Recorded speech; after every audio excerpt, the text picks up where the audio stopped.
Good morning, everybody. It is such an honor to be with you guys. I am so sorry. I know it's a little bit past 10, but there were still a few people coming in, so we just decided to give them a little bit more time. But thank you so much for being patient and allowing us time to let our colleagues in. So, good morning, everybody. I am Silna Stein. I am the managing director of SSLR Incorporated, and I am really, really looking forward to today's webinar. I'm absolutely honored to do this webinar. I'll tell you guys a little secret about the reason why I'm so excited. It's not really a secret per se, but way back when in 2017, we were working on an entrepreneurship webinar with LSSA and specifically with the CEO at the time, Nick Swart, who has sadly passed away in the meantime, and he's definitely severely missed in our profession. But he has a passion, well, he had a passion for growing a firm and the entrepreneurship element of being an attorney, of being an advocate, whatever the case might be. But the entrepreneurship, the business element of doing what we're doing and being practitioners. And on his passing, that intended webinar and planning around that sadly didn't continue. But now, 5 years later, I get the opportunity to still do something similar, and I'm really excited.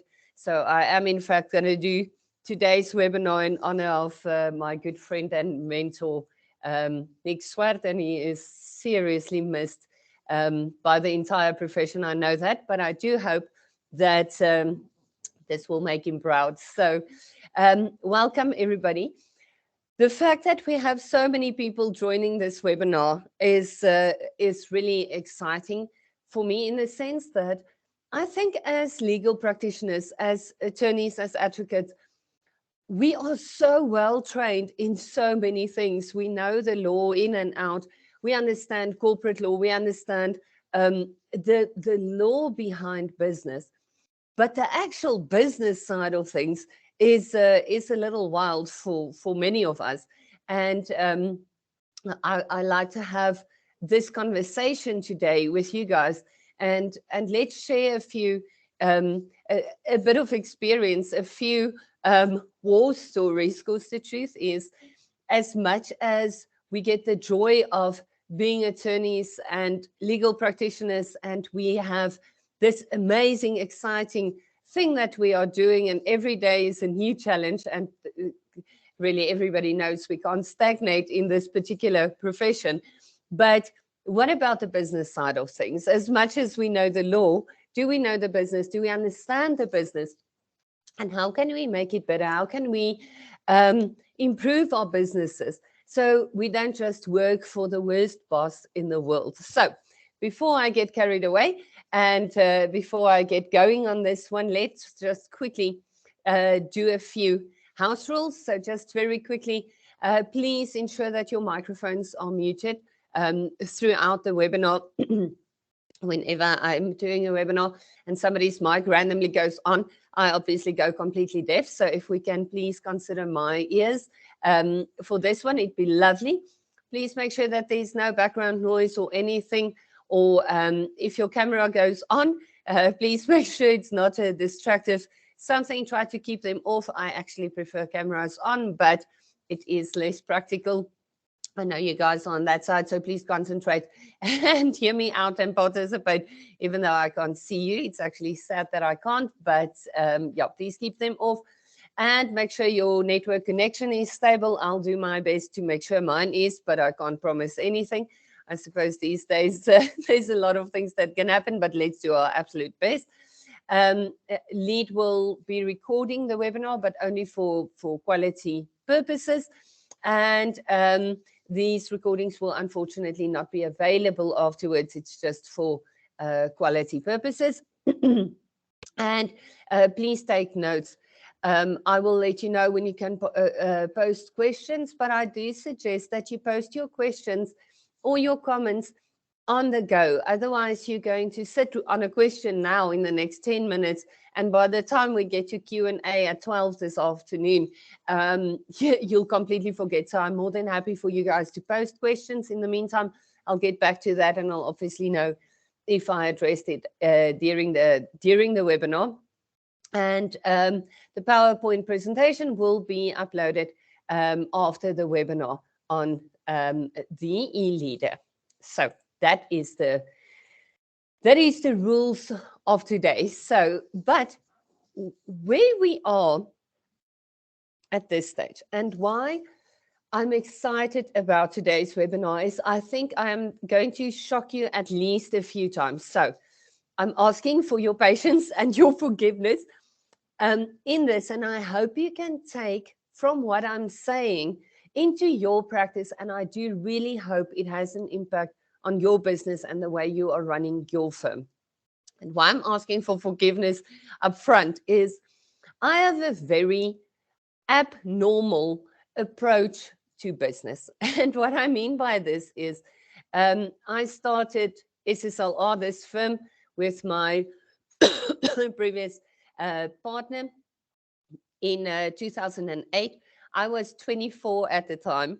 I completed my articles, and I decided very quickly, even prior to my admission, that I won't practice for a day in my life. And the reason I didn't want to practice was I honestly didn't like the way my articles made me feel about the law. I didn't think it's something that I would want to do for a living. I did my articles in a part of the law that I didn't enjoy. I won't tell you what it is because there are people that love that part of the law. So I won't tell you where I was, but I didn't enjoy my articles. I didn't feel like I'm doing what I'm supposed to be doing. I didn't feel like I can do this for the rest of my life. I actually, prior to my admission, I decided I'm just going to go on the non-practicing role post-admission. And I actually joined Old Mutual as a financial advisor. And I realized, okay, well, selling life cover is also not going to cut it for me. So now I have a problem. And luckily, 2008 came along. I say luckily because it was a recession. And I think especially today is a good day to talk about recessions with the interest rate hike that's dropping us on 9% interest rate at this stage. The predictions from the economists is obviously that we're heading towards a recession. And why I think it's important to mention that I started the firm in a recession is usually for us as legal practitioners, recession isn't as scary as for many other companies. And I think it's actually a very important part and an important time for legal practitioners to step up and actually give the true feedback on what it means. What can you do? How can you recession-proof your business? How can you recession-proof your firm? So why I'm telling you about the start of SSLR is this is 100% the only thing that gives me any form of authority or whatever to present this webinar. I wanted to do my MBA at some stage in about 2013, and my business partner still at this very moment told me, you know what, Silna, the truth is, if you do your MBA, you will probably not be able to run the firm in the way that you're doing. And I thought about it for a long time, and I realized the benefit I have is I am a born entrepreneur. My first business, I started a big farm. I raised little piglets and sold them. I'm a farm girl, so it luckily gave me a lot of access to stuff that I suppose people in cities don't have. And I started making money at 6, and I was so excited. I'm not materialistic in any way, shape, or form. I don't like making money for spending purposes. I love making money because there's nothing, you do something, and now there's money. It's actually like a little magic trick. And that's what I love about being an entrepreneur. And that's where I realized I'm probably more an entrepreneur than a lawyer ever. And as much as my firm specialized in evictions, and I think some of you might know me from the eviction webinars more than anything else, But as much as my firm specializes in evictions, I don't actually personally practice much. I have one file, and the only reason I have that one active matter is it's a matter for my business partner. So I do keep it close on that matter, but everything else is done by the other attorneys in the firm. The reason for that is, as the entrepreneur, as the business owner in your firm, I need to create space for myself to manage the firm. As the managing director of the firm, as the business owner, I have to make time to think about what we're doing, to think about direction and which direction we are heading towards. If I am bogged down by evictions, if I have to be in court all the time, if I have to consult with clients the whole time, I won't have time for this. Now, if I say that, I don't mean to say, guys, quickly quit whatever you are doing, drop your clients right there and just start managing your business. It's not practical. But we need to think about these things. So what I want to achieve today is, I want you to know upfront, I'm not going to give you an MBA lesson. I am not going to tell you how to run your business.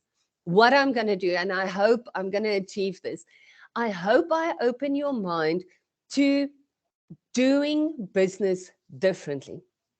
I believe for us, specifically as attorneys, we are so trained and almost brainwashed into running our firms in a specific way. Now, my point of reference will be SSLR the whole time. Way back when I started the firm, it wasn't SSLR, it was Steyn & Steyn, and some practitioners to today remember the firm more as Steyn & Steyn as SSLR, but it's the same thing. And this is my only point of reference. So I'm going to talk about SSLR the whole time, because this is where I've learned. This is where I've made mistakes. This is where I have had success stories. And I do a very good post-mortem every single time on every success as well as every failure in the firm, so I know exactly what to do. I've been the managing director for 7 years. The first 7 years, we were still in a partnership. And for the past 7 years, I must say, I think I've seen a few things. I've made quite a few impressive mistakes, but I've made a few good moves, I believe, that is in the best interest of my team and my clients. Okay, so with all of that in mind and all my indemnities and everything stated, that I am definitely not a candidate for an MBA, and I'm not going to try and give that to you guys today. I do have practice, and I do have practical experience on how to do this. What's the story about a law firm? Why do we do it? Why I started the firm was I was working for Old Mutual, and the recession in 2008 hit. I decided, you know what, this situation is not going to work for me. I won't be a good financial advisor, but I applied with one of the big banks as a legal advisor. I was actually I actually received an offer, but my partner, the founding partner of Steyn & Steyn, he decided, you know what, he's going to take a retrenchment package at the firm he was with at the time, and he's going to start his own firm. So I thought, you know what, that doesn't sound like fun at all. And I carried on with my process to join Nedbank now I said which bank, Nedbank as a legal advisor. And the first moment I felt like, oh my goodness, I'm going to miss out if I do that, was when we went to go and buy the printer, I kid you not, a printer for the firm. And I thought, you know what, I actually want to be part of this. This sounds like more fun. I was 24 at the time, and this was my first job post-admission. So this is the craziness that we're dealing with today. I'm so sorry, but this is what we've got. My first post-admission position as an attorney was as a partner in a brand new firm. I had no idea what I was doing here. It was spectacular. Because my articles wasn't as productive as we would hope for articles to be. I didn't know much, and I still remember the first summons we had to issue. I had to go back and I had to figure out who do we base jurisdiction on? Again, you're allowed to laugh at this one. I was young at the time. So I really had no idea what I was doing, not just in law. I didn't know what I was doing in business, even though I had quite a few businesses as a child.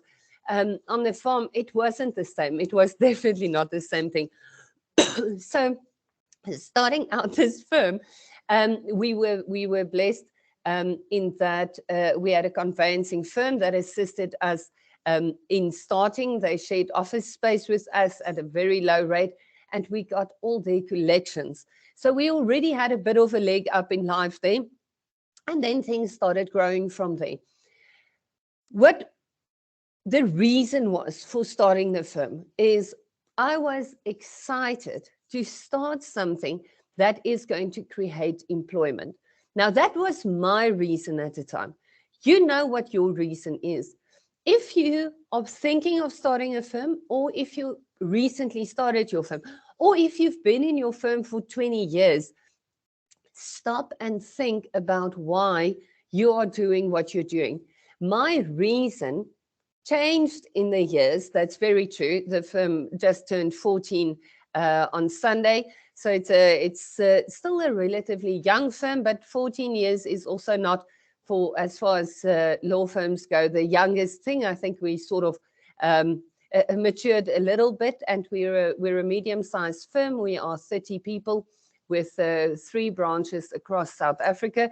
So we do evictions across the country. But my drive to create employment sort of got satisfied in that I realized I can't run this firm with less than 30 people in any event. So that stopped. And the reason why we're currently doing what we're doing, my drive and my passion, is to really ensure that the rental industry in South Africa gets to a point where it thrives.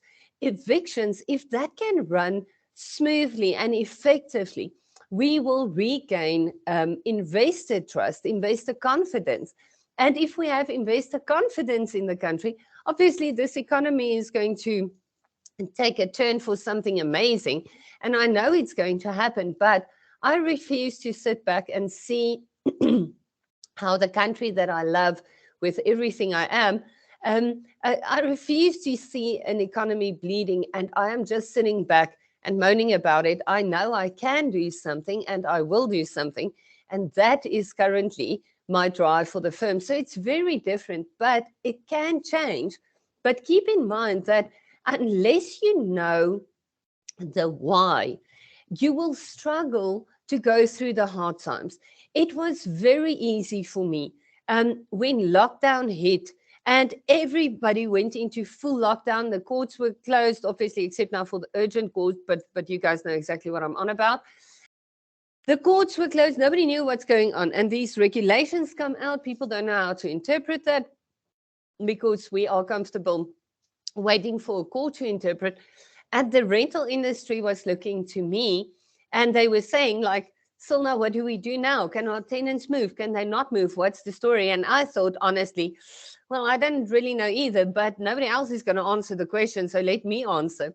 And we invested so much time during lockdown in the property industry that at this stage, 2 years post lockdown, we have much closer, much better relationships with the estate agencies, with the landlords, and the investors in South Africa, because we were able and willing to step up in a very difficult time. Now, why I'm saying this and why I'm using that example is, if my why was something else, if my why was, for instance, I want to make a load of money, or my why was, why am I not sharing?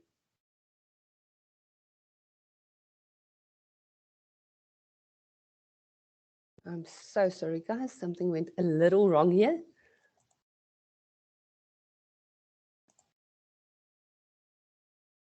Just give me 1 second.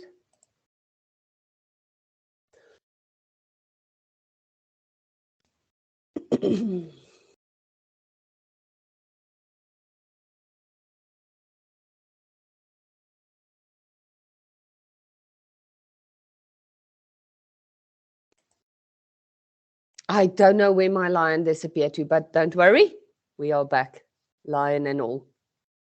All right, there we go. Okay, so the reason why I'm telling you that is if we didn't have the why at the time, if the why was, I want to have the freedom to not really work when I have to, or if the why was, I want to be able to make loads of money, or whatever the case might be, none of that is wrong.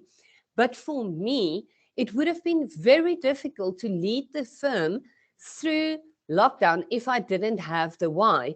My why gave me the answer to what now in difficult times. So it doesn't matter how difficult things get, I will always have this thing I can fall back on when I wonder what to do next. So take the time to stop and think about why you have your own firm. Interesting. One of the big things that really scare me is, and it's something that I've learned in the past few years. I think COVID and lockdown and all those fun things that put a lot of things into perspective. And one of the things that I've realized, and please don't stone me for this one, but I don't actually think all attorneys are ideal business owners. Why I'm saying this is some attorneys love to just attorney. And I've seen that in a lot of people. I've obviously worked closely with quite a few attorneys in my life. Some people have this want and drive to be a business owner, where some attorneys really love to get into their cases, get into arguments and research and stuff like that. To assume that every attorney will have to be able to or have the want to start their own firm, I think is a little silly. I think the thing in our profession where the top point, what we work towards, is to be a partner, to be a business owner, to have your own firm. I don't think that's wise. I don't think that's accurate, because people are different. As much as I would really not enjoy my life if I have a load of files and I have to run a lot of cases, as much as I won't enjoy that, I have attorneys in the firm that I've been working with for years that love doing that. They love being being there to run their cases, to do what they have to on that side of things. And in my particular case, I don't enjoy practicing law in the typical way. I do like getting involved in creative problem solving. I do enjoy doing all of that, but I actually don't enjoy running matters as the typical attorney would run a matter. I don't think I'm particularly good at it. I think I have a very natural way of understanding what should happen next. But if you ask me how to approach a matter in a specific way, a complex sort of matter, I would probably be able to give you a few guidelines and throw a few ideas around. But I don't think I would be able to be the best strategist when it comes to a case. So it's important to be aware of that, and it's important to test that when it comes to deciding on whether you take somebody in as a business partner or not, and whether you decide to start your own firm or not. So stop and think about that. And you need to think about how long this business must last. For some practitioners, you want to start a firm and you want to run it for 5 years or so. And then from there, find a good client that's potentially a corporate or something like that, and join them as in-house counsel. None of this can be right or wrong. And I think earlier when I said, I'm so grateful that I personally didn't end up doing an MBA after my LLB, is not because I think it's a bad idea. There are practitioners out there I have the world's respect for, that did the LLB and they did an MBA and they are running firms that I think, wow, this is amazing. But at the same time, there are other practitioners that are natural entrepreneurs. And it's really easy to know whether you're a natural entrepreneur or not. How you know you're a natural entrepreneur is if you see a problem and you want to change it into a business and make money out of it. I can promise you there's entrepreneurial blood running through you, and give it some time and thought and grow that and see where you land. If you feel like, oh my goodness, I wish somebody would just tell me how to do this, where to start this, doesn't mean you're not an entrepreneur. It means you are at that point where you think, oh my goodness, what do I do now? What do I do next? And, and the answer is, I don't think anybody knows. I personally am not a big fan of a business plan or something like that. And the truth is, why I don't do that is it will scare the living daylights out of me.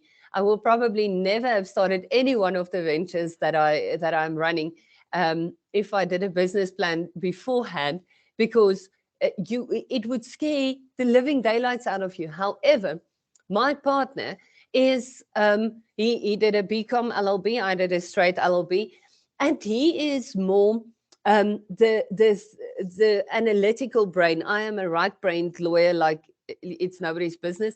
I'm very creative, so I can quickly and easily come up with a few suggestions, and Nick comes in and he kills me completely, and he says, no, but wait, we need to formalize this, we need to think about this, and the balance is good. And some people have both. Some people have the ability to come up with these ideas and on the other hand also be able to stop and really assess in a lot of detail. Personally, like I said, I'm not a business plan person, for the simple reason that there are so many unknowns that you won't be able to cater for. But keep in mind, my personality allows me to hop around problems quite quickly and effectively, where for another person you might want the ability to have a business plan, or at the very least a roadmap, so you know where you are going to go with your business.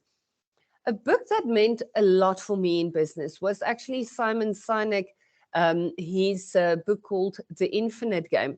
Basically, what this was all about, and this still relates to how long are you running this business for? What's your plan? How long should it last?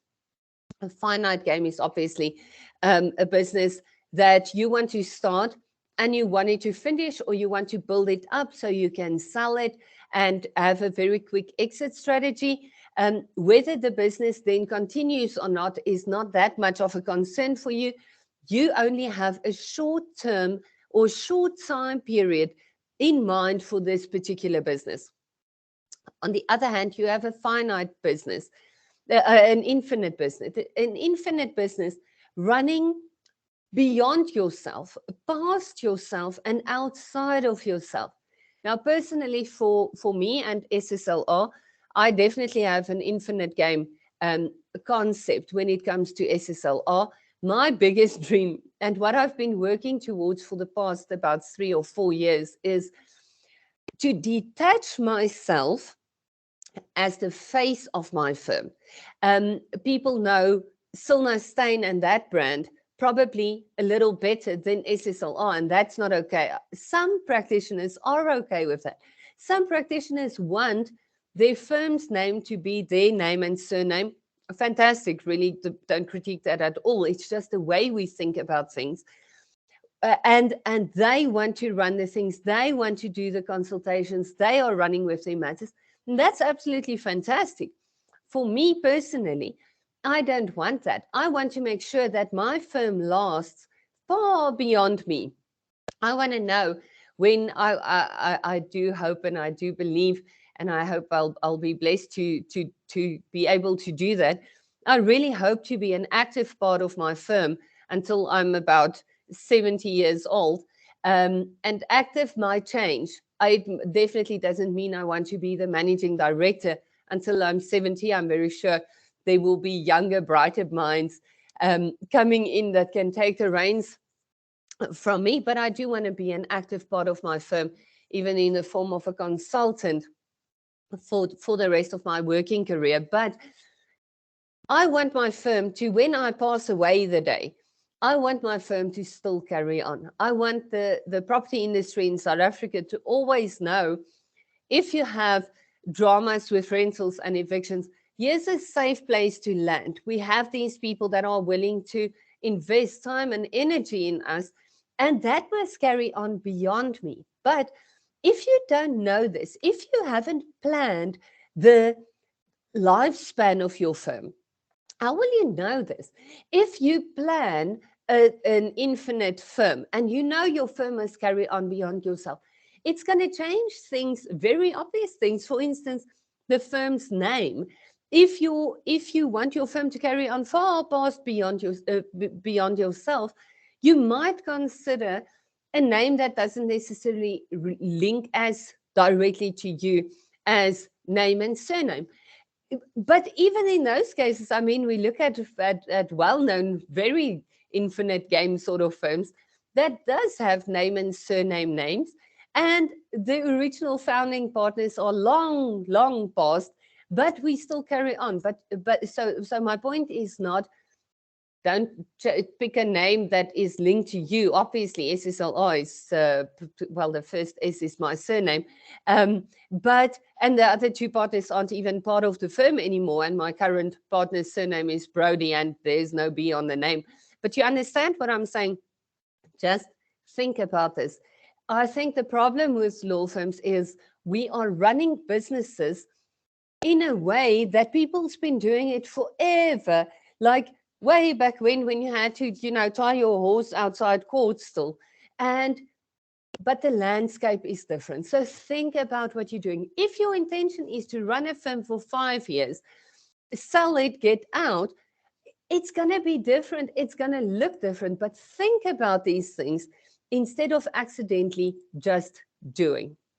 Now, one of my biggest things is when I look at other practitioners, at colleagues, I actually love getting advice and getting a feel for how they are doing things. I am very blessed to also be partners with another attorney, another firm in Nelspruit, with a much more senior colleague.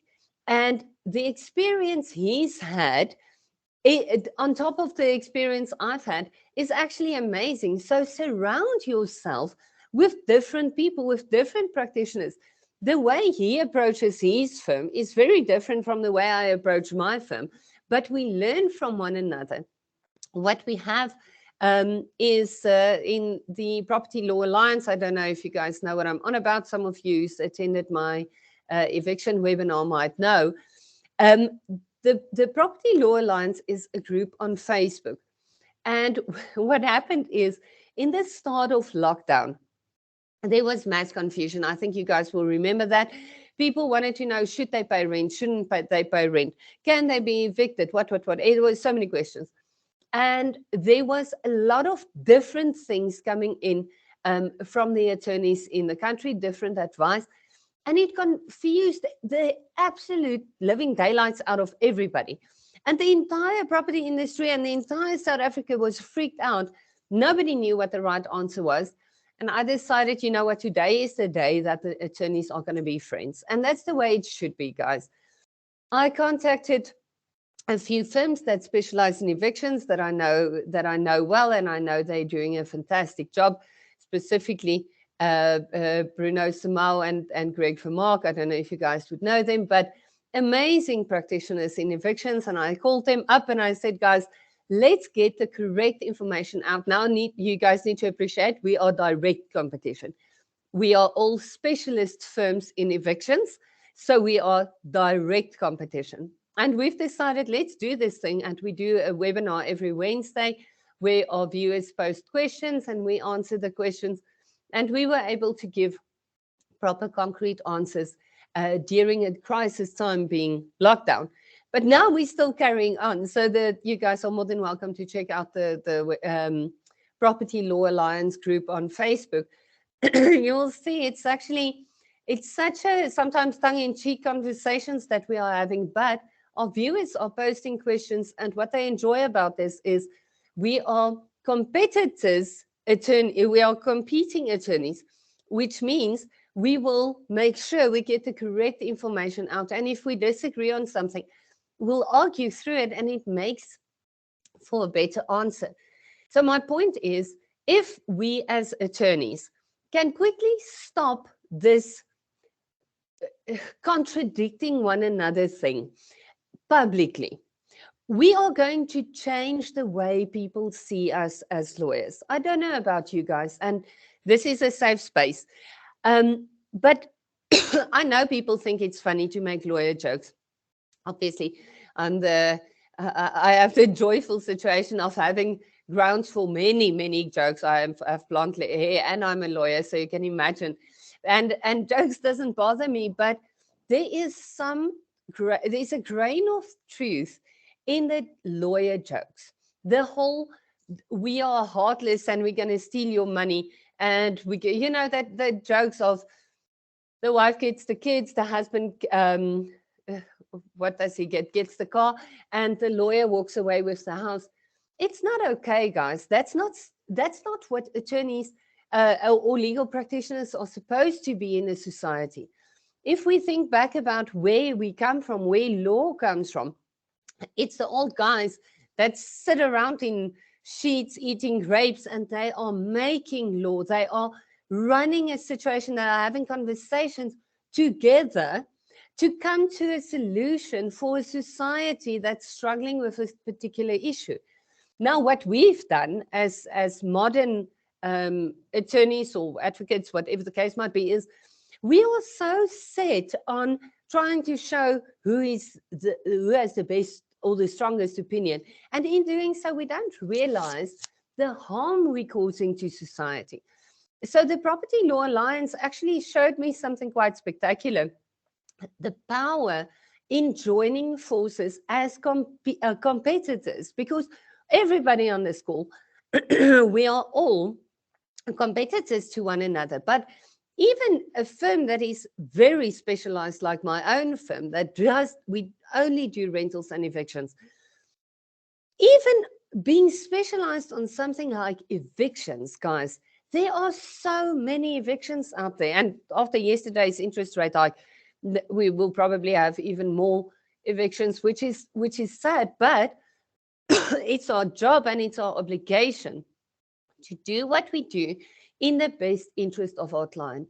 When you get a referral, when your client comes to you and he's tired of his attorney, he didn't like the way he built, he didn't like the receptionist, or whatever the reason is, he's moving to you. Even if the reason is, you know what, he didn't do a magnificent job, don't bash your colleague. It's creating harm to our profession. If somebody was wrong, pick up the phone and say, hey, your client came to me, I picked this and this up in your matter, that's a problem. Tell me, what did you think? Why are we here? Maybe you learned something, maybe he was wrong, but let's be collegial, let's be polite. Tomorrow you're going to make a mistake. I don't know about you, but I don't think there's any attorney on this call that's never made a mistake. Sometimes we get a number wrong on a summons. Sometimes we do a letter where we misspell a surname. Things happen. We all make mistakes. We're all human. But be kind to one another, because we have to, for the sake of our profession and for the sake of our society.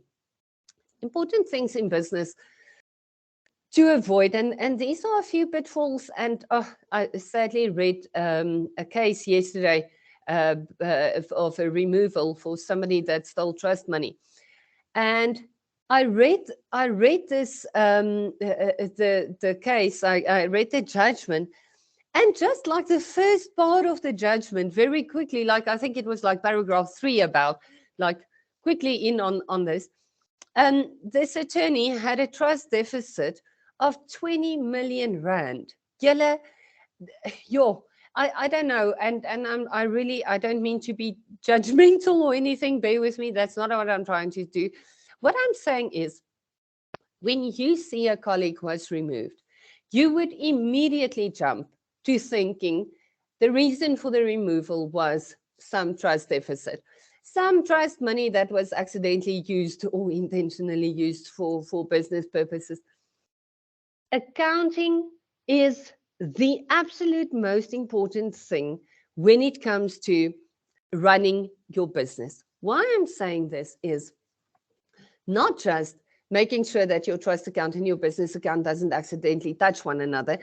What I mean is accounting, if you don't know exactly what's happening in your firm's finances on a day-to-day basis, guys, that's the first way, the first step towards not having a successful firm. I'll share the way I do it. So personally, I don't get involved in the accounting at all. I am the most traditional lawyer. I don't know exactly how to get a calculator on. I am definitely not a numbers person. So I don't do the accounting. I have an office manager and a bookkeeper who does the accounting. She works directly with my accountant and the auditor on the other side. But what I get, we have a weekly meeting, the entire management team. So it's us as the two directors and business owners and our office manager. And then what we do is we sit down and I have a report. Every Thursday, I get this report. And what this report is on, and you guys are welcome to make notes on this one. What's on my report is a quick snapshot of, it's a health test of the firm. Because if you only pick up at the end of the month, well, Grita, you're not even close to break even, it's too late. I need to know on a weekly basis what's going on, a health check for my firm. So what I see on this report is, first of all, my fees. By fee earner, where are we? What are their targets? And where are they? So I have a target line, I have a current fee line, and then a percentage line. And that's for the month. And then on the other side, I have it for the year. So I can keep track on what my target was and how far we are. Second one, very important, guys, is your debt book. Because our debtors tend to run up, and it's silly because the Legal Practice Act, and in the old days, the Attorneys Act, allowed us the opportunity to effectively run cash businesses.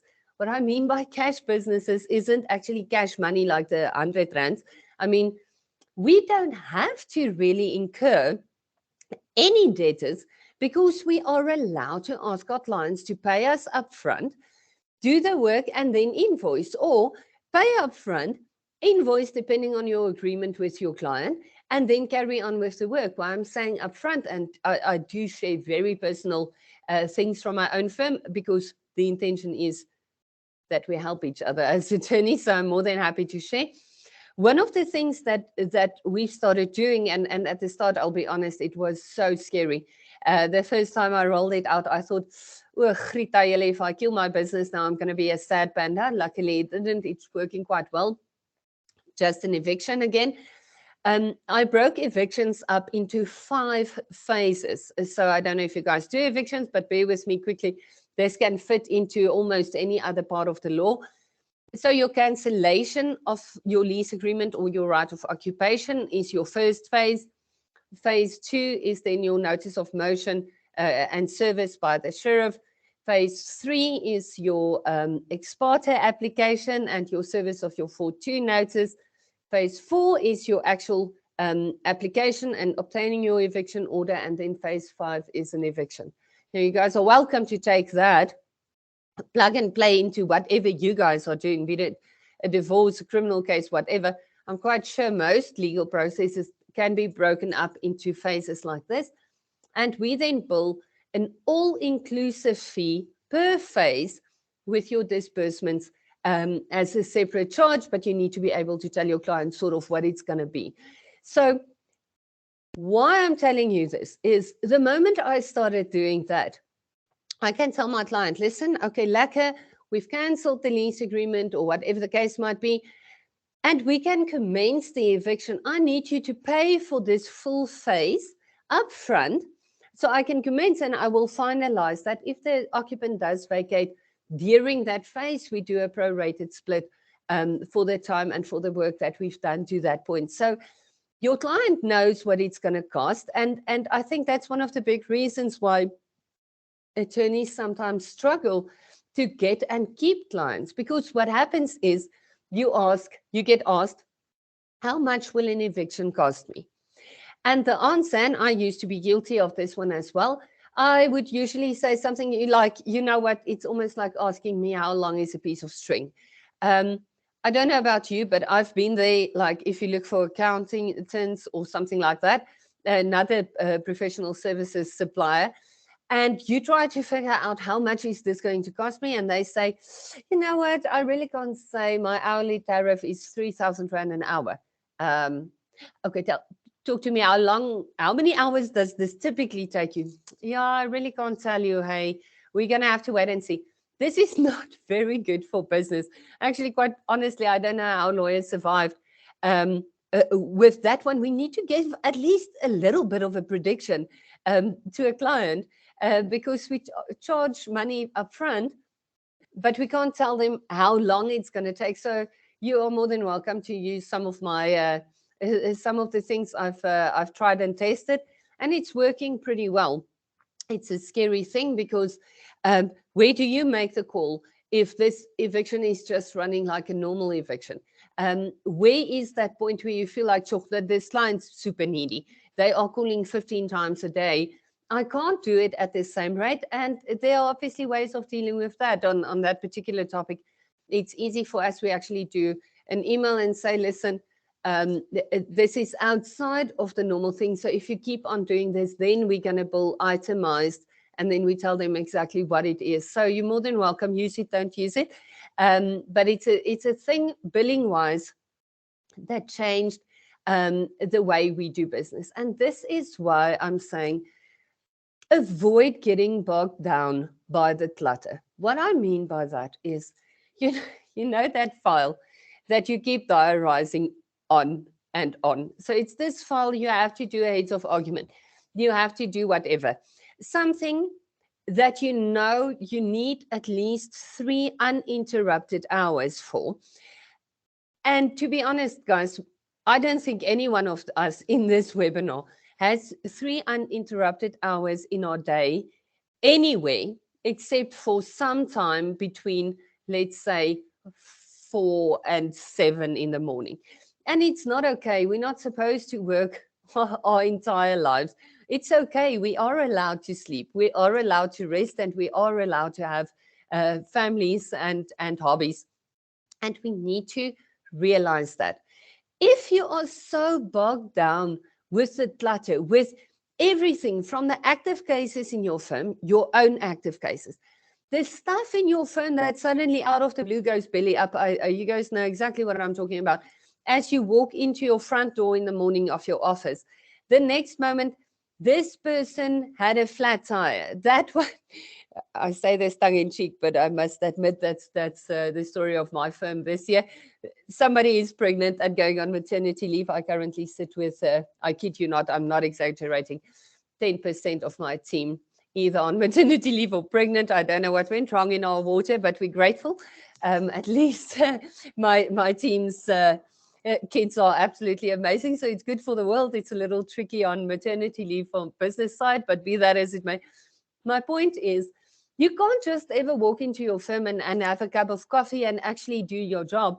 There will always be something. The printer jammed, or the ink is finished, or the internet connection dropped, or you have load shedding. And how do we deal with this? And on top of all of that, we have clients breathing down our necks, and they want feedback right now. I think we have one of the most stressful professions, I won't even lie, because our clients expect so much from us, and we feel obliged to do that because we can't just outsource. We have to do it. So it's scary, but we need to make time to stop and think. Something, for instance, about the fees, the all-inclusive fees I just mentioned. If you are so busy running through stuff, dealing with the printer, dealing with the pregnant secretary, dealing with admissions, dealing with a candidate attorney that accidentally made a slight mistake, whatever the case might be, now eventually in the afternoon around 5, you get to your actual work. There's no time to stop and think about your billing. You just keep your head down and you're just working. And 10 years later, you realize, well, my genade, I am working for the worst boss ever. I was personally in that position around 2016. 2015, 2016, I got so entangled with my firm and with my files and with a lot of things that I didn't enjoy what I did. I honestly didn't. And I was really almost slightly depressed. Luckily, my personality type doesn't allow for full depression, but I was really not enjoying what I did. And you could see it in my firm. You could see it in what I was doing. And what got me out of that is I had to catch a massive wake-up call, and I realized, whoa, I need to start doing things differently. And one of the biggest things I did is I created time for me to think. I am personally a big gymmer. I enjoy going to the gym a lot. I stick earphones in my ear and I listen to music and I train. And in that time, I get time to process and think. And then I come up with things like, let's change this, let's change the way we market, let's specialize. To specialize, for instance, is one of the biggest things that you need to decide on for your firm. I've been pushing towards specialization quite quickly after the start of the firm. I think about year 3, I thought specializing in property law would be a good idea. And only from 2015, we started specializing in property law. And it was only later, 2019, thereabouts, when we started focusing exclusively on rentals and evictions. It's a big step and it's a scary thing, but it was one of the best decisions I've made for the firm. Now, bear in mind, my head office is based in Roodepoort in Johannesburg.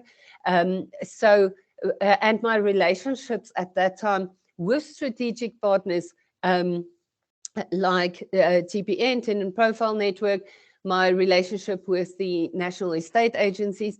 I've been training them on rentals for quite some time. My relationship with LSSA and colleagues is good enough. And I've been doing the webinar for LSSA on evictions at that time already for a good 7 years or so. So I knew I have quite a bit of support. I wouldn't recommend that you jump straight into specialization. But if you don't have time to think, you won't have time to make a decision like that because it's a massive decision. So accounting, to sit and do your own accounting, guys, is not just extremely time consuming. I don't think it's a very wise decision. I'll tell you why. As attorneys, we do have a different way of thinking about things, and the risks of accidentally making an accounting mistake, but you are also the responsible party and the business owner, is a lot more risky. This is one of the things that's relatively easy to outsource. If you use a good practice management system, it's already much better. So interesting in that side of things. Technology for law firms is amazing. There are things out there that will make you cry. I'll tell you a scary story, just because I promise I'll share scary stories, and if that avoids, if that saves you from making the same mistake, my job here is done. In about 2018, we considered 17. We considered all the available practice management systems. We've made a decision to migrate from one system to another. It was not just a horrible mistake, it was and I'm not exaggerating, 2 million rand mistake. It pains me. The thing that happened and the thing that went belly up yellow on a next level was the invoicing wasn't running properly. So billing was happening like it always did. Everything is fine. And then the invoices would either not generate or not send out. So every firm has its own way of dealing with invoices and statements and how you do that. Personally, in SSLR, how we do that is the attorney's bill and the paralegals bill for the work that they do on the go. Nobody is allowed to bill in the future. You bill right now, otherwise you forget. You bill as you go, and then monthly we do an invoice run. We generate one invoice per matter per month, and that gets distributed automatically to our clients. If there's money on trust, obviously on that on invoicing, it becomes available for trust transfer. And if it is a client that's allowed to pay on invoice, they obviously pay little tip here, and each one to his own. But we receive all our money on trust. And the reason why I do that, as much as you're allowed to receive an invoiced amount into your business account, it makes accounting easier. Also set your accountant at ease and your auditor, because there is no accidental transactions that can happen on your business account that didn't come through your trust account. So the accounting process is much easier. Makes it impossible, obviously, to steal trust money, which is fantastic. That's what we want. So with accounting, make sure you have a good system. Make sure the operating system that you are using, not the operating system, the practice management system that you are using, make sure it's good. Make sure it keeps a proper audit trail, because not having a successful audit is obviously the worst thing that can happen.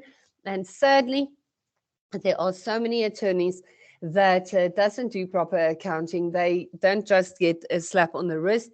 It's obviously something that's worthy of being suspended for or being struck from the role. We worked so hard, guys, to be struck or suspended for something as silly as accounting that we don't actually even understand, except for the fact that I just remember debit is on the right-hand side for the Domainkie. That's all I know about accounting.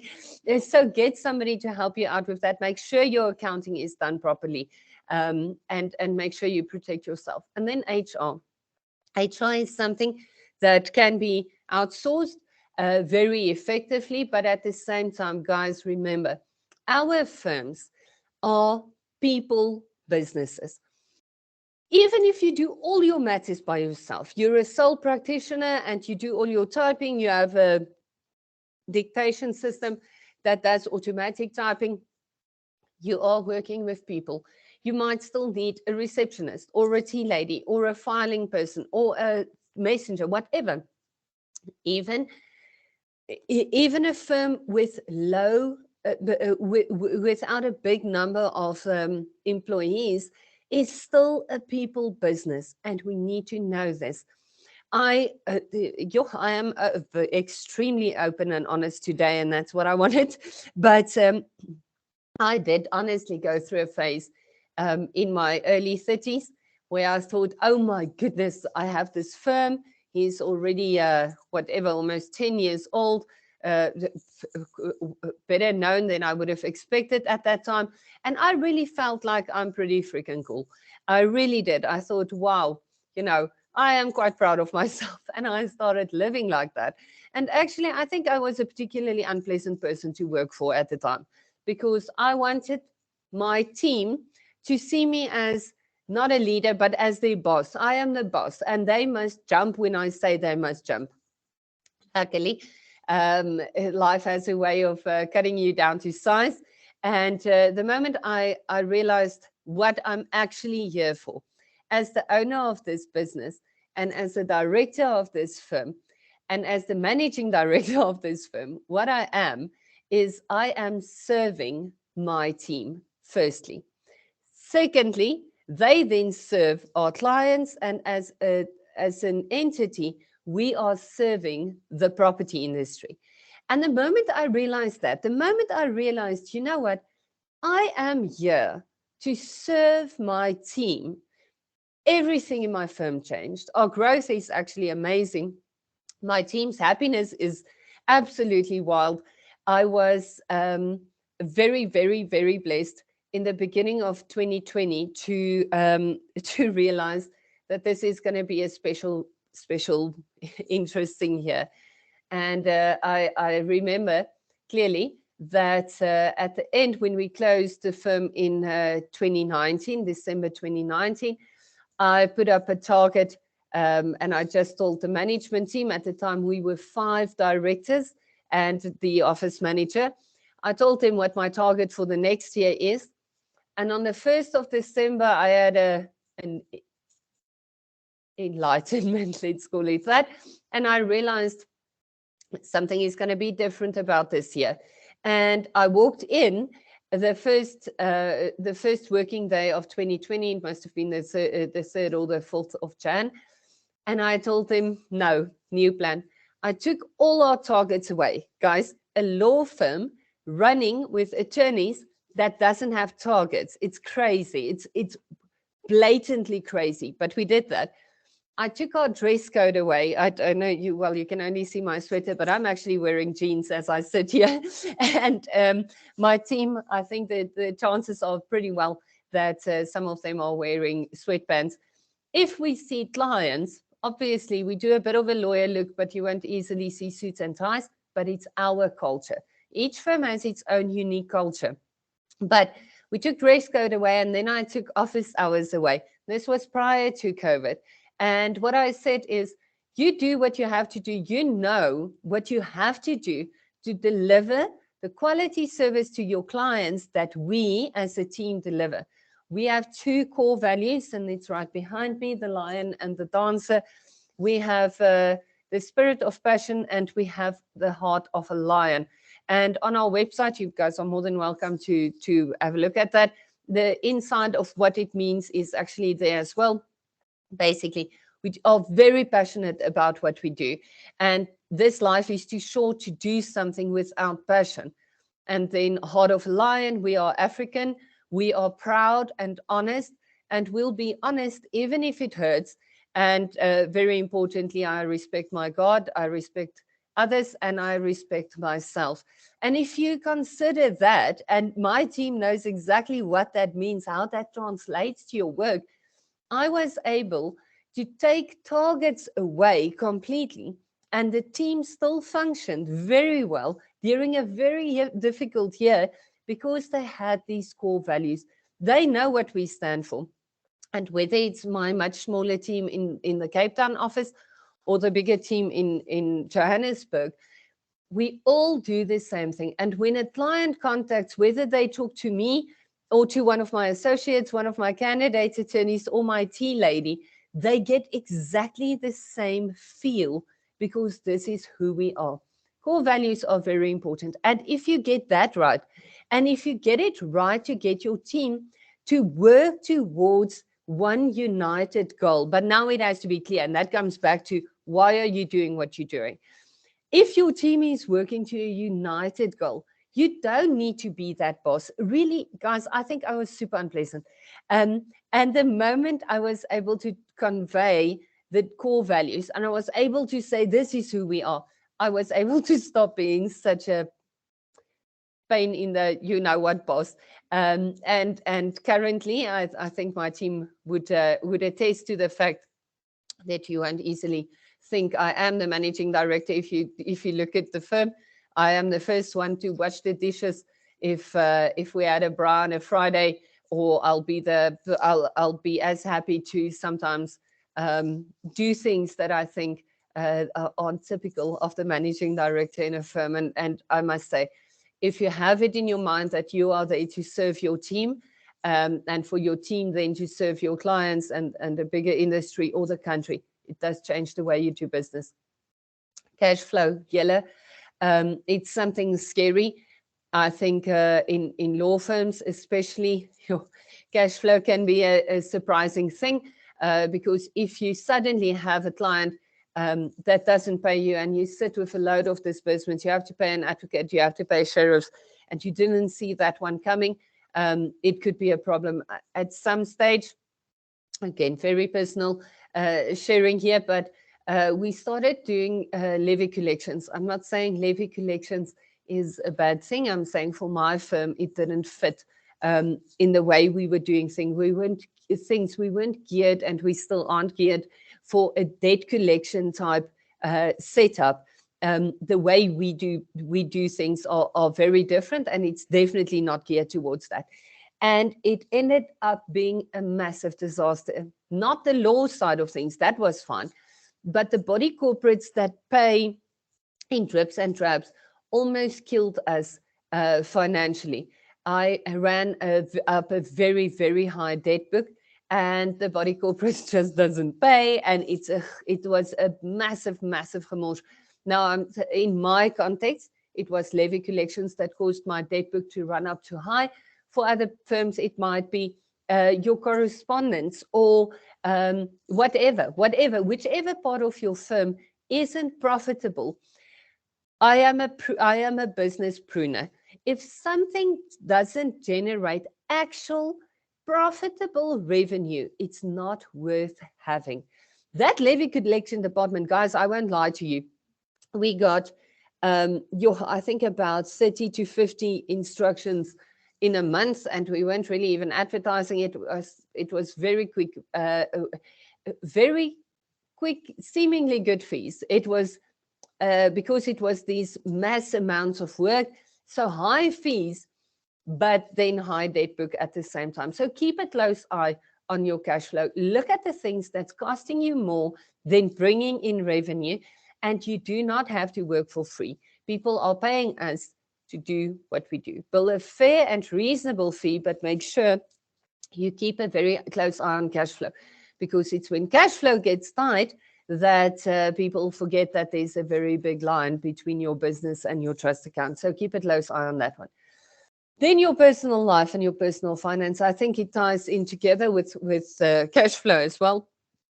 We are typically, as the business owners, the first ones to feel the pain of not meeting your cash flow targets. I don't know about you, but if there's any cash flow issue in my firm, I will simply not take my salary. The same goes for my business partner. And it's a future us problem, because I do feel that it's not fair for the rest of the team to carry a cash flow problem.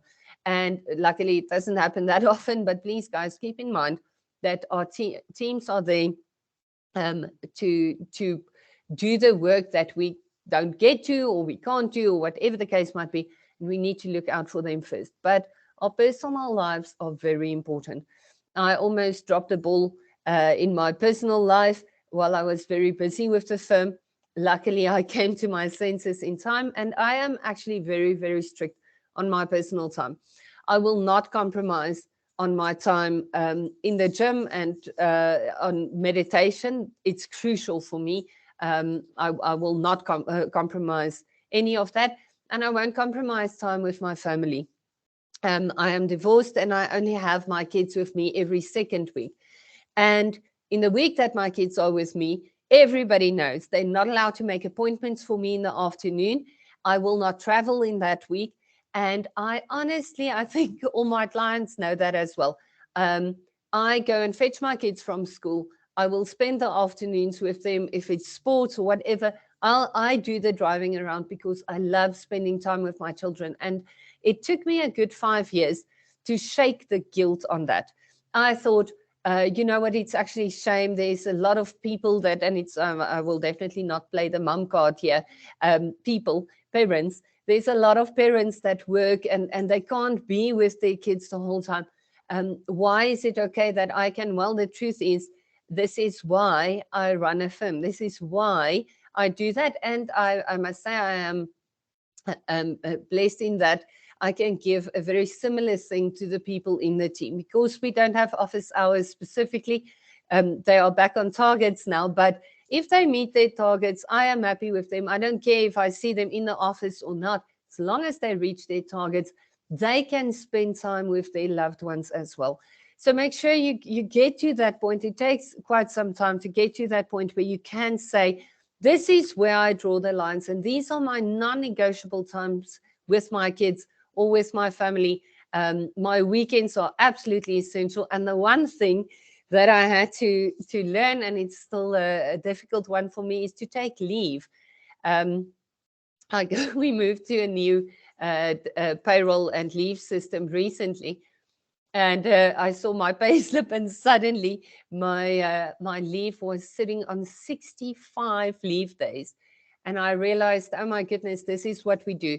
Even if we do sort of take leave, it's sort of, we take the laptop and we do this and that. And I luckily recently learned how to take leave, how to stop and to say, guys, I'm unavailable and I don't touch my phone in that time. And if something crazy happens, somebody else must sort it out, because if we don't rest properly, we have nothing to give back to our teams. We have nothing to give to our clients, and we have nothing to give to ourselves and our families. So take leave. It's very, very hard, but draw the boundaries and get a bit of balance in your life. And then to be a technician instead of a business owner is very, very risky. If you don't work in time to actually sit and think and strategize around your business, you are potentially heading towards something a little scary. That's the moment where you're so bogged down on your cases that you miss that the whole part where your partner is stealing trust money, or you are so focused on the work you're doing, you don't realize that the people in your team is absolutely miserable. You can't run a firm. It's a people business. You can't run this people business if your team is miserable. Your clients will hear it, and your clients will see it in the kind of work that they're doing. We don't have to work our teams to the other side of what they're able to do. It's really okay for them to rest as well and to take a break.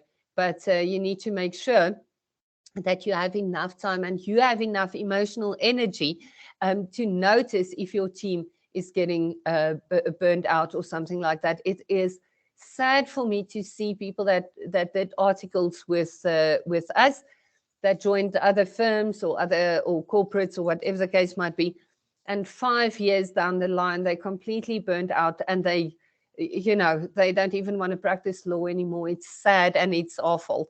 So we need to think about what we're doing, and we need to have enough energy to realize when our team's getting burned out. And then obviously the part of that is you need to work on your business more than in your business. And this is a tricky thing, especially for lawyers. We love being in control, and that's one of our favorite things. And one of the biggest things we need to realize is that we're not in control. We can't control things. We couldn't control COVID. We can't control whether our cases are now being heard virtually or if we have to go back to court.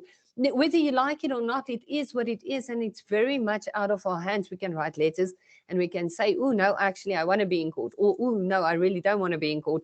Let's keep it virtual. But we're not in control of that. We're not in control of the interest rate. We're not in control of many things. So stop spending time and effort of the things we're not in control of and focus on the things that you are in control of. Take control in those aspects and make sure you do that spectacularly well. It makes you more resilient, and you'll be able to shake off the things that you can't control quite easily. I do sound like an AA person now. Forgive me for that one, but I think you understand what I'm saying in that. Control the things that you have control over or that you can at least influence, and the rest of the things, take notice of that and move on past that. Then how do you get out of this? If you're sitting here in this webinar, and I must say I'm very happy to see you are all mostly still here, so I'm clearly at least keeping your attention. Thank you for that. But if you're still here and I've said stuff that resonates with you and you're thinking, oh my goodness, okay, I also haven't had leave in like 10 years, or I actually haven't been to my kids' hockey game in forever, or whatever the case might be, or I don't know what my partners are doing. I don't actually know what's going on in my firm. How do you get out of that? First thing is stop and decide where you want to go. I'm so happy that we're doing this webinar on a Friday. It gives you some thinking time, and take the time to just let it settle. Our brains are amazing. The human brain is crazy. Your subconscious will run through things, but give it time and give yourself time to think, to see and to appreciate what's going on around you. Richard Branson always says, you get the most amazing ideas in the shower. And I get the most amazing ideas in the gym or when I garden. I'm a big gardener as well. When I don't work, when I don't think about my work, that's when I get ideas and that's when I get plans. And this is why we need to slow down at times. Your subconscious picks up things the entire time in your business, around in your industry that you are practicing in whatever you're doing. Your brain picks up stuff. And if you just keep on going, you won't, that was the term, you won't be able to get to those, what about this moments? Because you're so stuck in what you are busy with. If you create enough time to think, the ideas will come. So stop and decide where you want to go. When we started Stone in Stone way back when, the idea was to say this with respect, ENS. The idea was at the time to give ENS a run for its money. Okay, so that was, remember, I was 24 at the time. I really thought a big, well-known firm like ENS is where I want to be. This is what I want to build. And we were heading in that direction. When I realized, but what we are doing is a boutique specialist firm can't ever be a big firm like that. I suppose you can.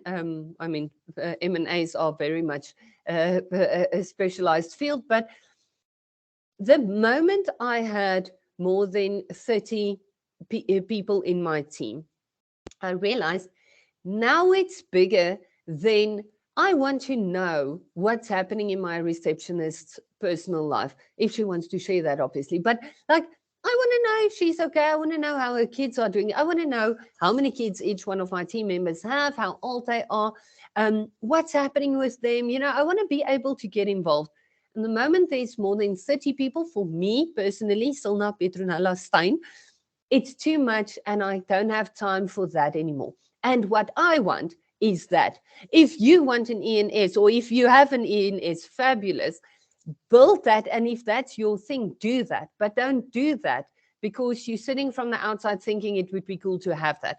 I thought it would be cool to have that. Turns out that's not what I wanted. So stop and think what you want. And why do you want what you want? You want an ENS because it looks cool. It really does look cool. But do you want that because it looks cool? Is the building fabulous? You know, what is it that you want? Or do you want to have a smaller firm where you have a closer relationship with your team? What do you want? It can't be the same for all firms. All firms can't be created equal because we aren't created equal. We are different people, and we are. And by equal, you know what I'm saying. I don't mean equal. Just bear with me with what I said. But we are different people. We think differently. We want different things. And our personal circumstances are different and they change. I think when I was 28 and I didn't have kids, what I wanted in life then was very different from what I want now. So think about what you want and go from there. And then decide on your business structure. Do you want to be a sole practitioner? Do you want to practice in a partnership or do you want to incorporate? So we practice in a partnership initially.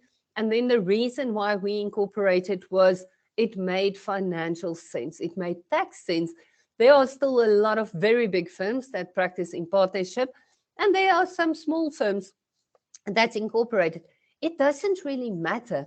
Just make sure you make a decision that is based on some logical something. For instance, what's the tax implications here? Like you would advise a client, sit down and advise yourself. Personally, I've had business partners that I've learned a lot from, and I've been in a team where we were 5 directors, and for the past almost 3 years, we've only been 2 directors. And for us, specifically again, as Nicholas Brody and Silna Stein, not for anybody else in the webinar or anywhere else, for us, it works that it's just the 2 of us. The reason for that is we complement each other massively. We think very differently. So we do basically the full spectrum of what's needed in our management team for our firm. And more than that, delays decision making and creates a risk of people pulling in different directions. That's what works for us. What works for you and why does it work for you? I don't know, but you know. And you know that it might look amazing to say that we are 20 directors, fabulous. But if you don't know what's going on with your business partners, don't just do it because it looks cool, is actually what I'm trying to communicate here. I have seen so many cases recently. I think that the scariest one, when was this now? 2020, a removal from the role where it was a salaried director, which I'm personally not a massive fan of, because of this case. I used to do that, and obviously at the time we were 5 directors, that was some of them. But the reason why I'm not a fan of having a salary director is that case. So what happened in that case, I can't even tell you what the case's name was, but if you Google it, you'll find it. But let me anyway just tell the short version. Is simply because this guy was a salary director, he didn't have access to the bank account or the accounting systems.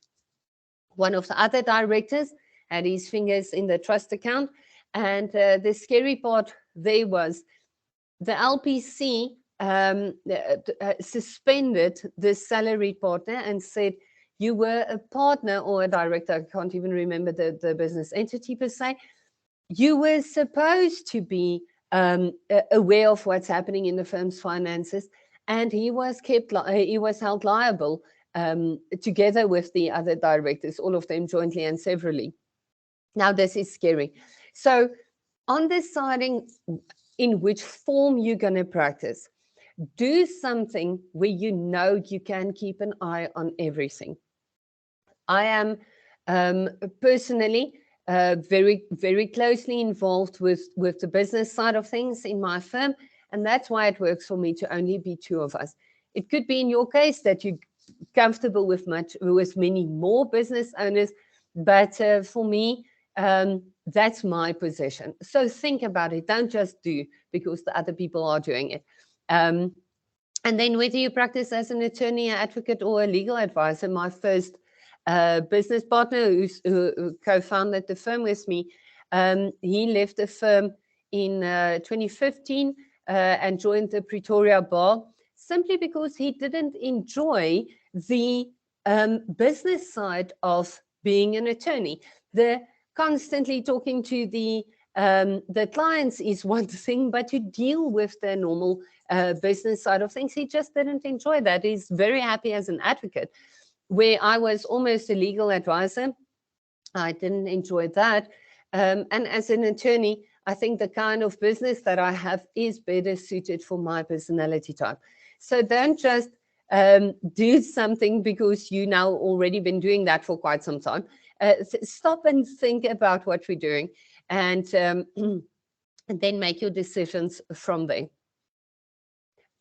How do we build our firms as a valuable asset? And this is actually something that came as a bit of a shock to me. I have good friends in a company called TAB, the Alternative Board. And why I joined TAB and I was part of her board for a good 2 years, really made a massive difference in my firm, is as a business owner in normal business setup. Say you're CEO of a company or an MD, whatever the case might be, you have a board, you have shareholders with specific wants and needs, and you have an entire board with a chairman.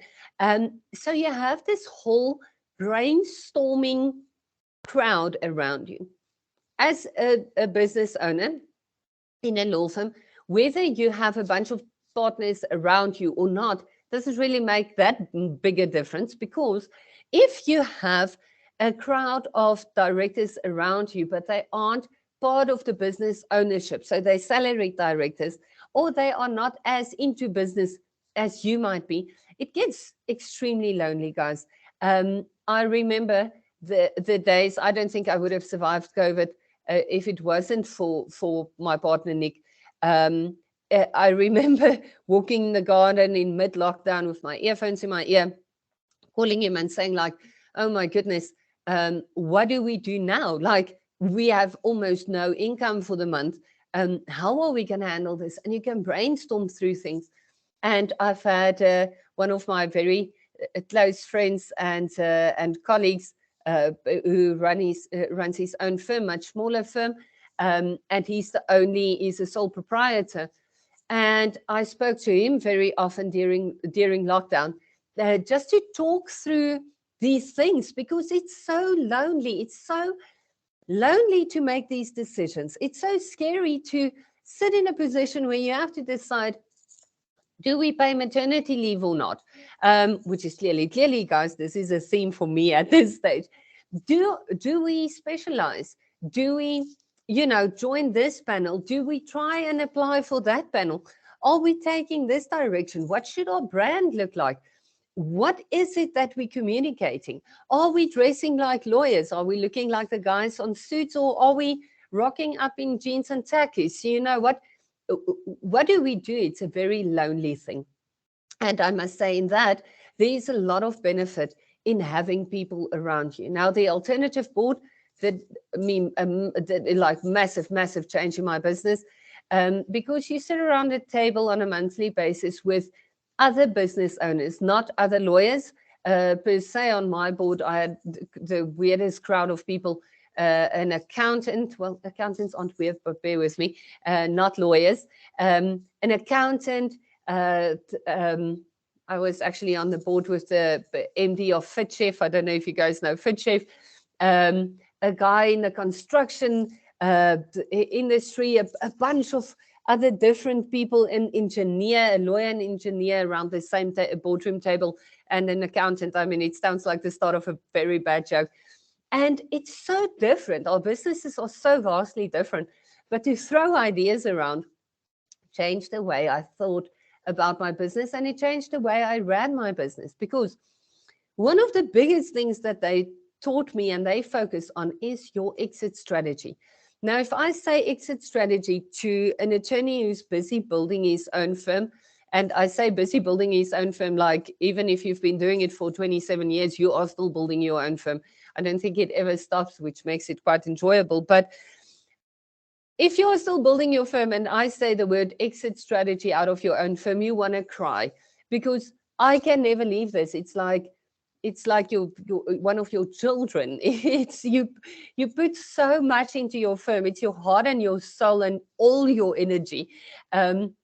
But we need to remember that at some stage, and this is one of the hard truths of life, is that we are going to die. And your firm must have a plan for that. If you have a partner, what's your buy and sell arrangements? How will this happen? What happens when you pass away?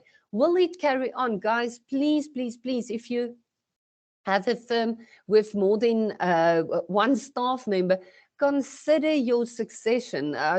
We've all seen firms that has to close down because the sole director passed away, and very often there are 20 other attorneys in the firm.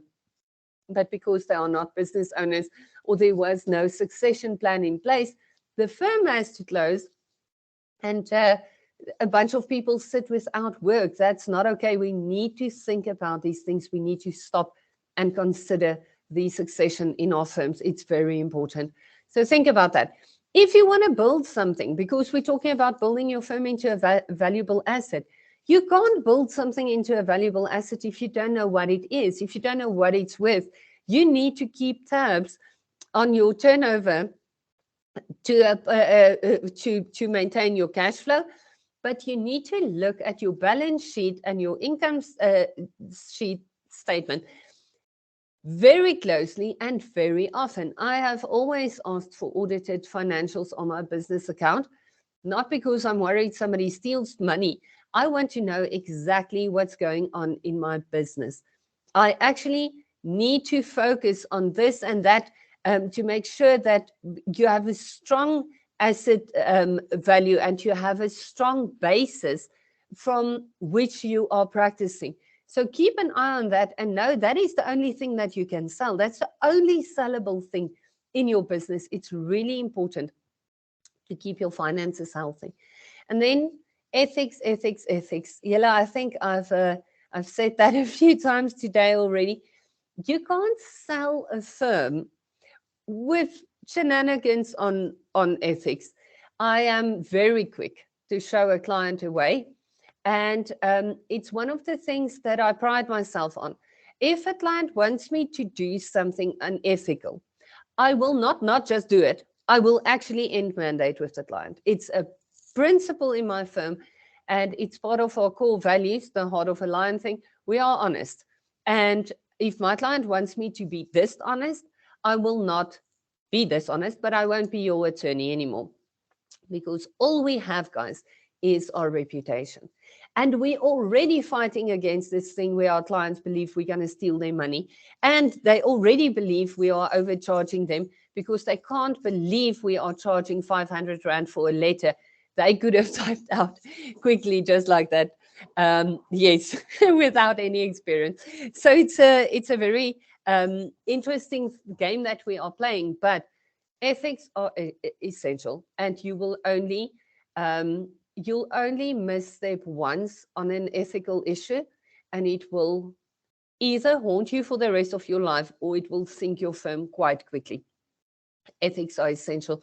Something silly, something small, like do you allow your clients to sign affidavits and not have it commissioned and you'll sort it out later? It's not ethical, guys. It's not okay. If we color outside the lines on ethics, it will at some stage come out and be a massive problem.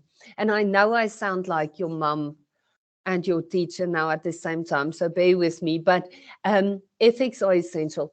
And if ethics is part of your core and part of who you are, it's actually easy to work around. Yes, you can make a quick buck if you slightly color outside the lines of ethics, but we're not here to make a quick buck. We are here to serve a nation as the jurists of a nation. That's what we are doing. What are you selling? So as a firm, if somebody wants to buy your firm, what are they buying? You might make a massive, amazing amount of money every month because of your relationships with your clients. If your relationships with your clients, if all the goodwill in your firm attaches to you as a person, you don't have a sellable asset because you can't sell yourself, and really you shouldn't. Your firm must be separate from you to be a sellable asset. Now, whether you want to sell it or not doesn't really matter, because either you're going to want to sell your firm at some stage or you're going to pass away and then your estate has to get the benefit. Because remember, if we pass away, guys, and we've worked so hard in our firms and our families have sacrificed hours with us to be able to build these firms, they need to get some benefit out of it. So if your firm isn't sellable, even if you're not planning to sell, but you are going to pass away at some stage, it must be a sellable asset. And as long as you are the main thing, the moment we take you out of the equation, you have nothing to sell. So think about it. I'm so sorry. I think in some moments I'm just being scary, and then I hope I come back with some answers and solutions on that. But try to distance yourself in the sense that your clients must know there are other people in your firm. If you can't go on holiday for 3 weeks, you need to work on that. Because if you can go away for 3 weeks, it means your firm is a little separate from you enough that you can create a sellable asset. Because we do not sell goodwill. Unfortunately, we can't, because the goodwill, if it attaches to you as a person and not to your firm, it is a problem and it's not a sellable asset. Is what you're doing sustainable? Are you running a business where you're relying on one client? What happens if that client collapses? Think about these things. Think about where you're running your firm from. Can something suddenly happen that's going to close the firm? So think about sustainability. And does the firm carry value without you? Can you separate yourself from it? If you can't, don't stress about it. You can make it happen, but work towards it. Like I said, it took me a good 3 years. Still, I'm not where I want to be in being detached from my firm like that. I am still very much, very much one of the key role players in my firm. I think I will still be for quite some time, but try and do what you can to try and separate yourself in a way that your firm carries value without you.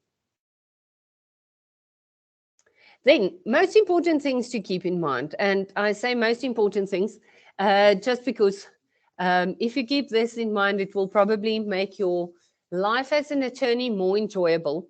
It will make your firm something valuable that adds value to your community and to society in general. But we actually want to have fun in the same time. Richard Branson, it's the second time I quote Richard today. Thanks, Richard, for your wisdom. Richard Branson said, "Have fun, and the money will come." And that's very true.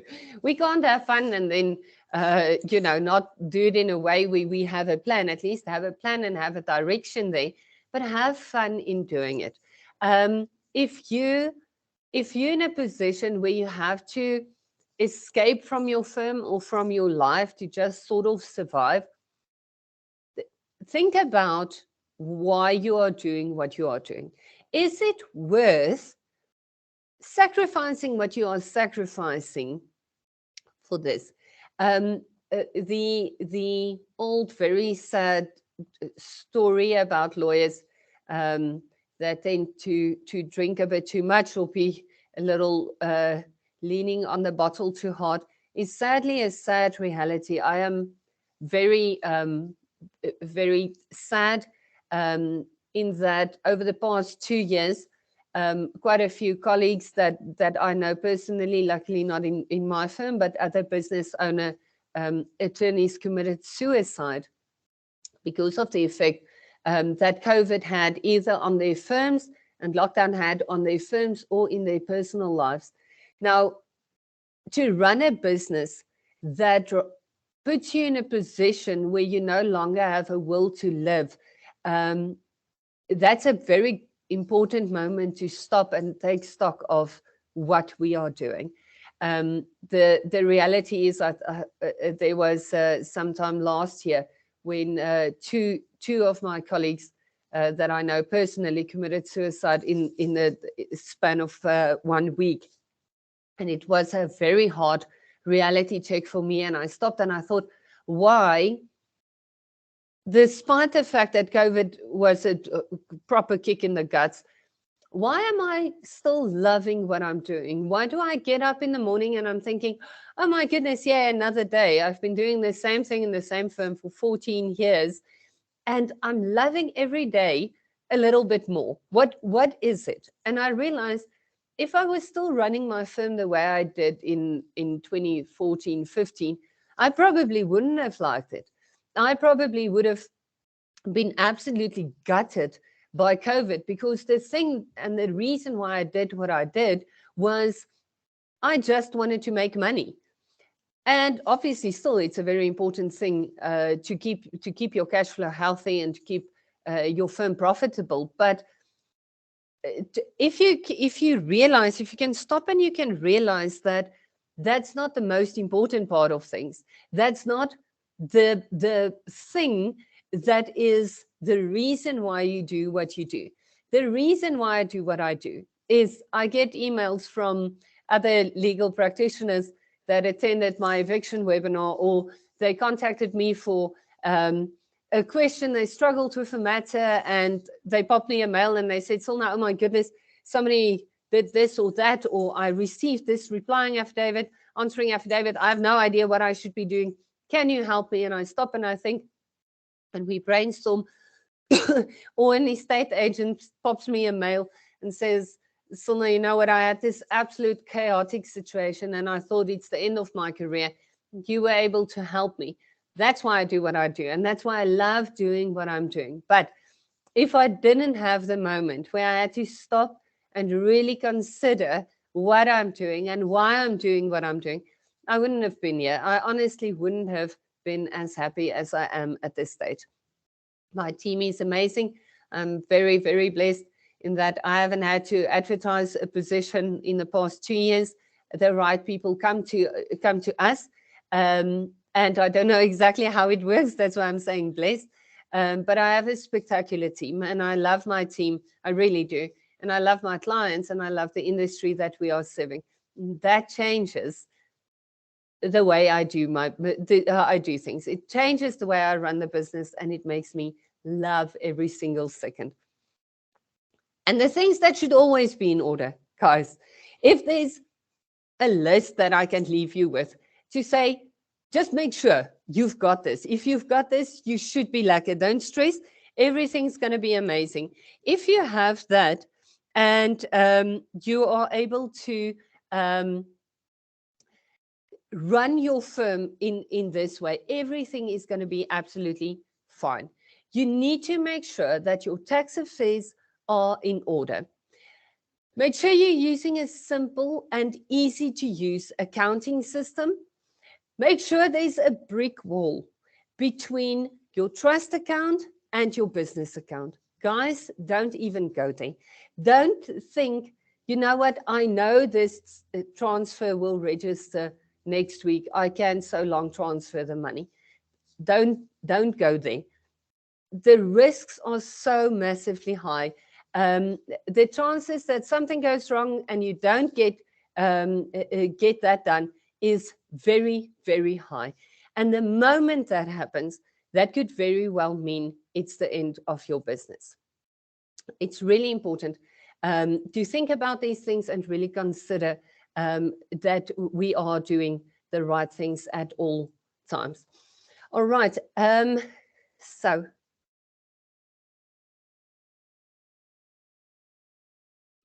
All right, so I'm so sorry, I just had a few things. So something very important that you need to consider is your company culture. I think I've mentioned culture a few times now. How we did it was we did core values for the firm way back when, in the beginning of the firm. And it was actually quite funny because how we did it, it was spectacular. We let everybody write down a few important things about the firm that they are loving. Okay, so that was good. And from there, we wrote the core values. Fun fact, it was actually quite silly because we ended up with 14 core values. That is not core. That is like the opposite of core. That is like a book. Nobody understands to this point. With a gun to my head, I don't think I'd be able to tell you what our core values was. From there, I reduced to, I think, about 4 core values. And then from there into these two. And these two images, the lion and the dancer, this particular image is everywhere on my website, on little bookmarks that we have in the office, in my reception, and then in the boardroom as well.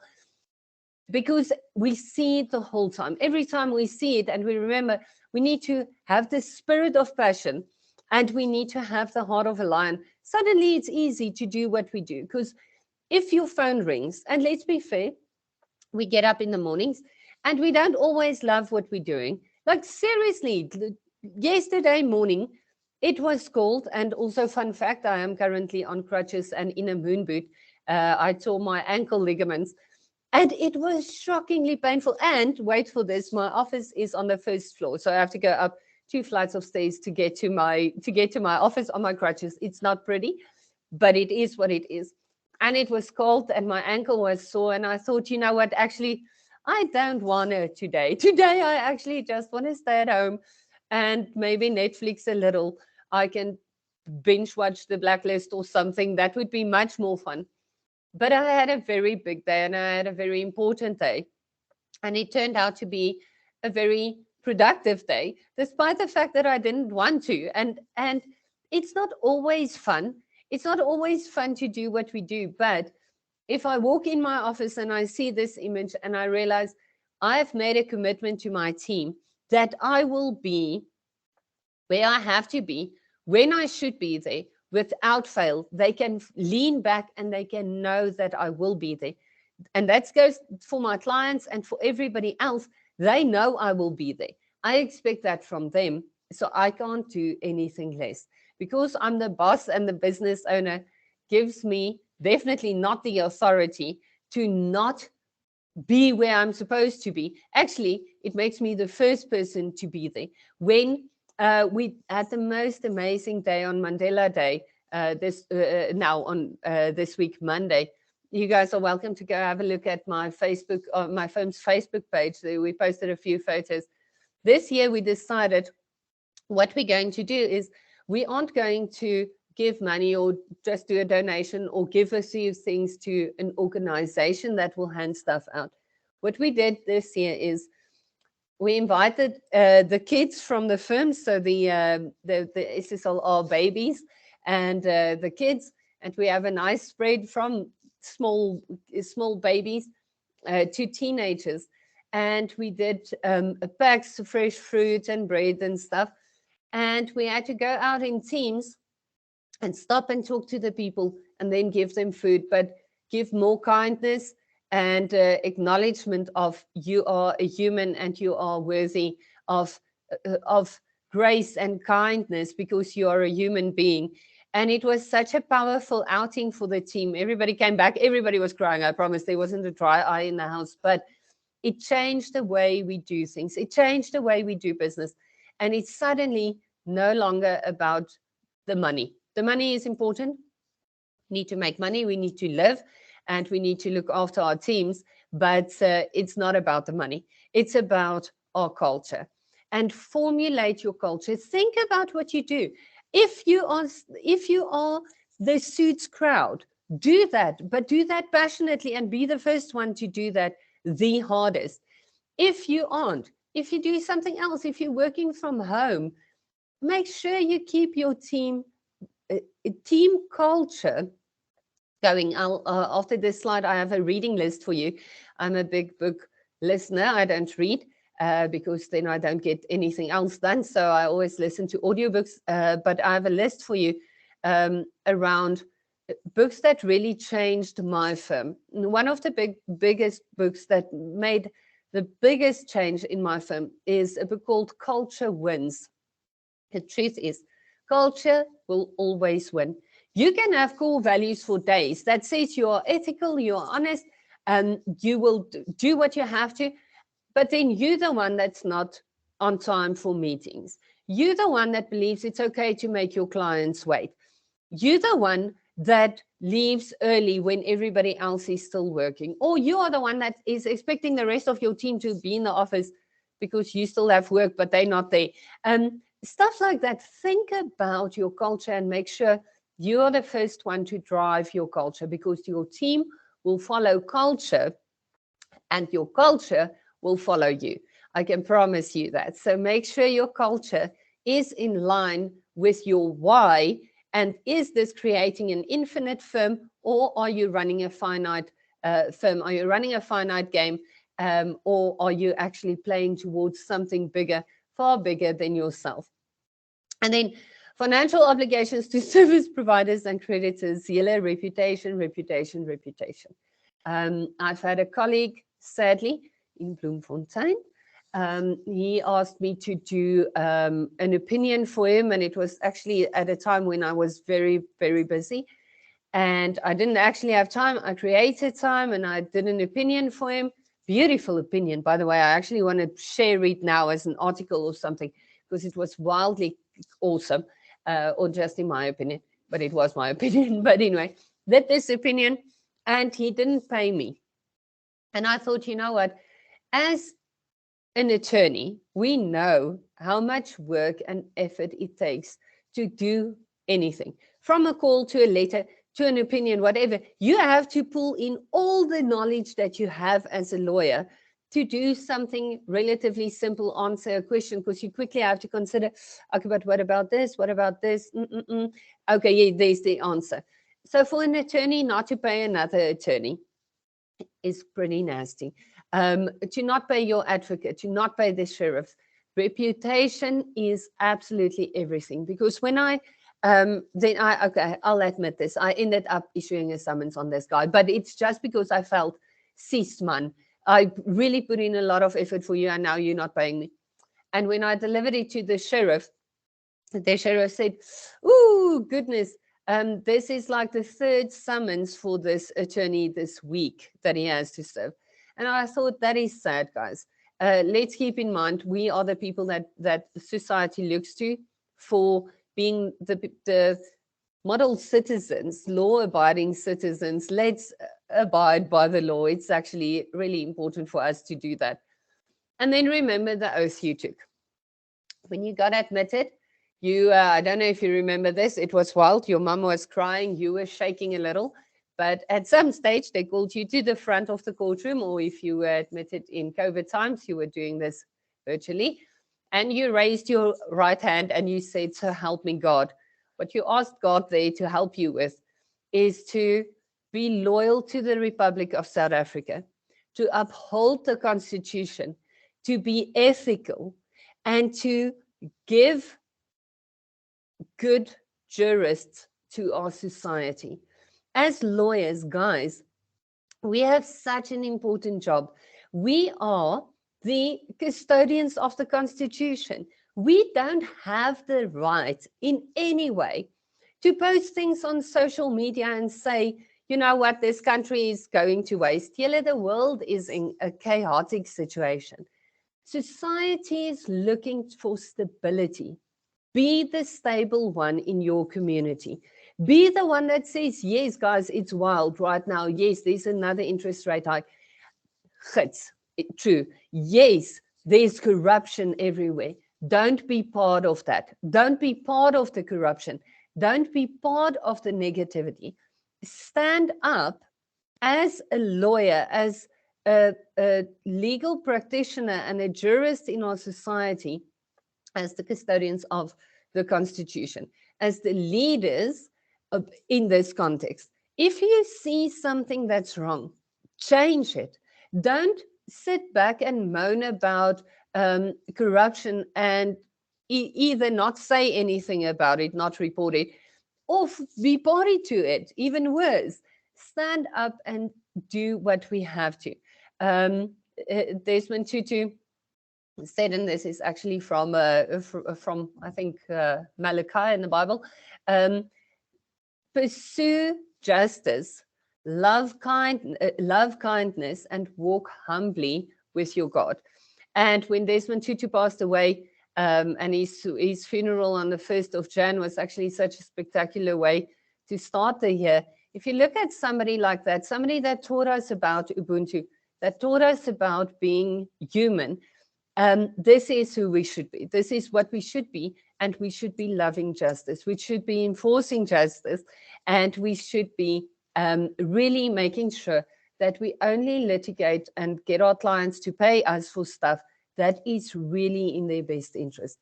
Very often, I see legal practitioners talking a client out of settlement, which would actually be in their best interest. Yes, it's not going to be such a high amount, but we anyway know he's not going to be able to collect it in this particular circumstances. Stop and don't just work for your client because you're going to write fees. Stop and think what's in your client's best interest, and I promise you that will carry your firm much, much further. So remember the oath you took.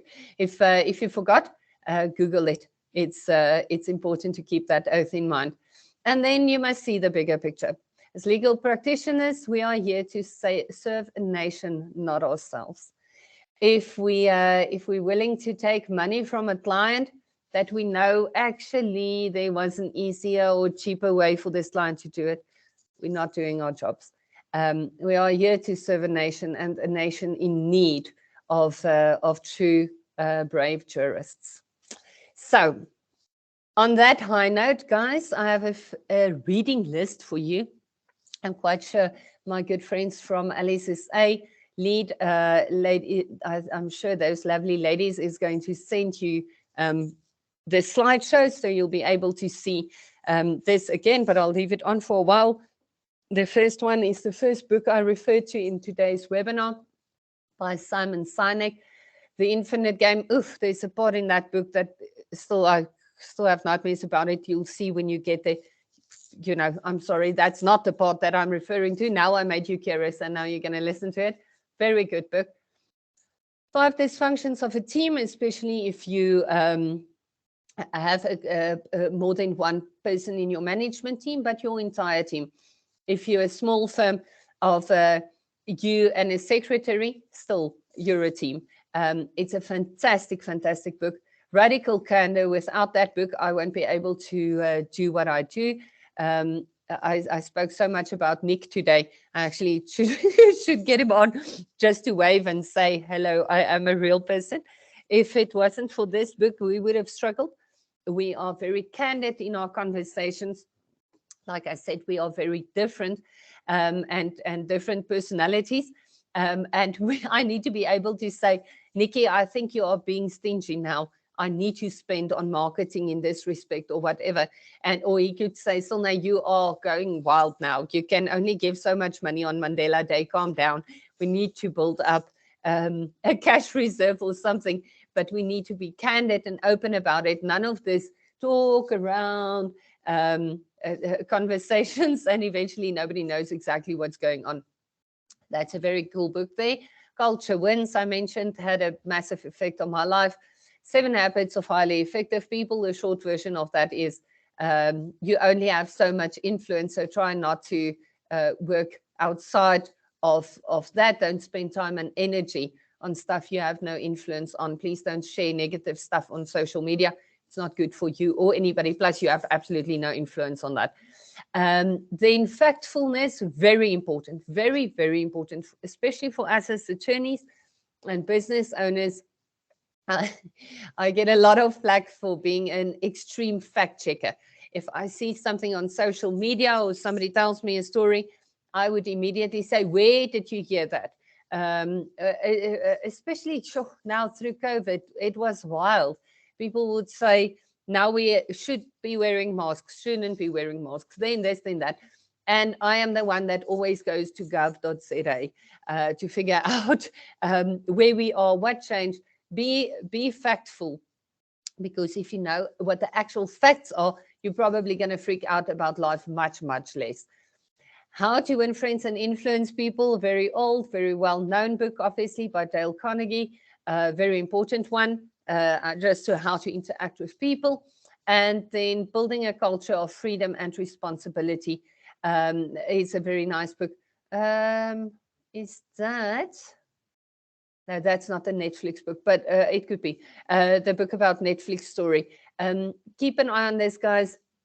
There's so many webinars happening right now about how to work in this new era, how to keep our attorneys happy who wants to work from home. What are we doing now? Are we in court? Are we not in court? Are we doing virtual court? What's happening? I don't know, but let's keep an eye on it. Let's, instead of being the ones moaning about the changes in our legal system or the things that's frustrating us, it frustrates me as well as much as it frustrates you, that you have a matter and you don't get your case lines linked, or you don't get your link to court, or now suddenly we have to go back to court and we don't want to because it feels expensive, or whatever the case might be. Don't be negative. Your team will pick up on that. And it's actually a relatively scary position to be in. So I don't know if I gave you anything of value. I told you so many secrets, not secrets, personal stories and stuff that I think most people won't share easily, especially mistakes and difficult things. And it was actually just such a pleasant morning for me. I hope you guys enjoyed it. I hope you have something that you can take home. And now I am more than happy to take a few questions or comments. And if you want to say, my goodness, you are potentially the craziest person we have ever met, I'm very cool with that as well, as long as I gave you something of value. So let me see what we have. Wow, you guys were going wild while I was talking. Let me stop sharing. And now it's that moment when I have to get the glasses out again. Just 1 second.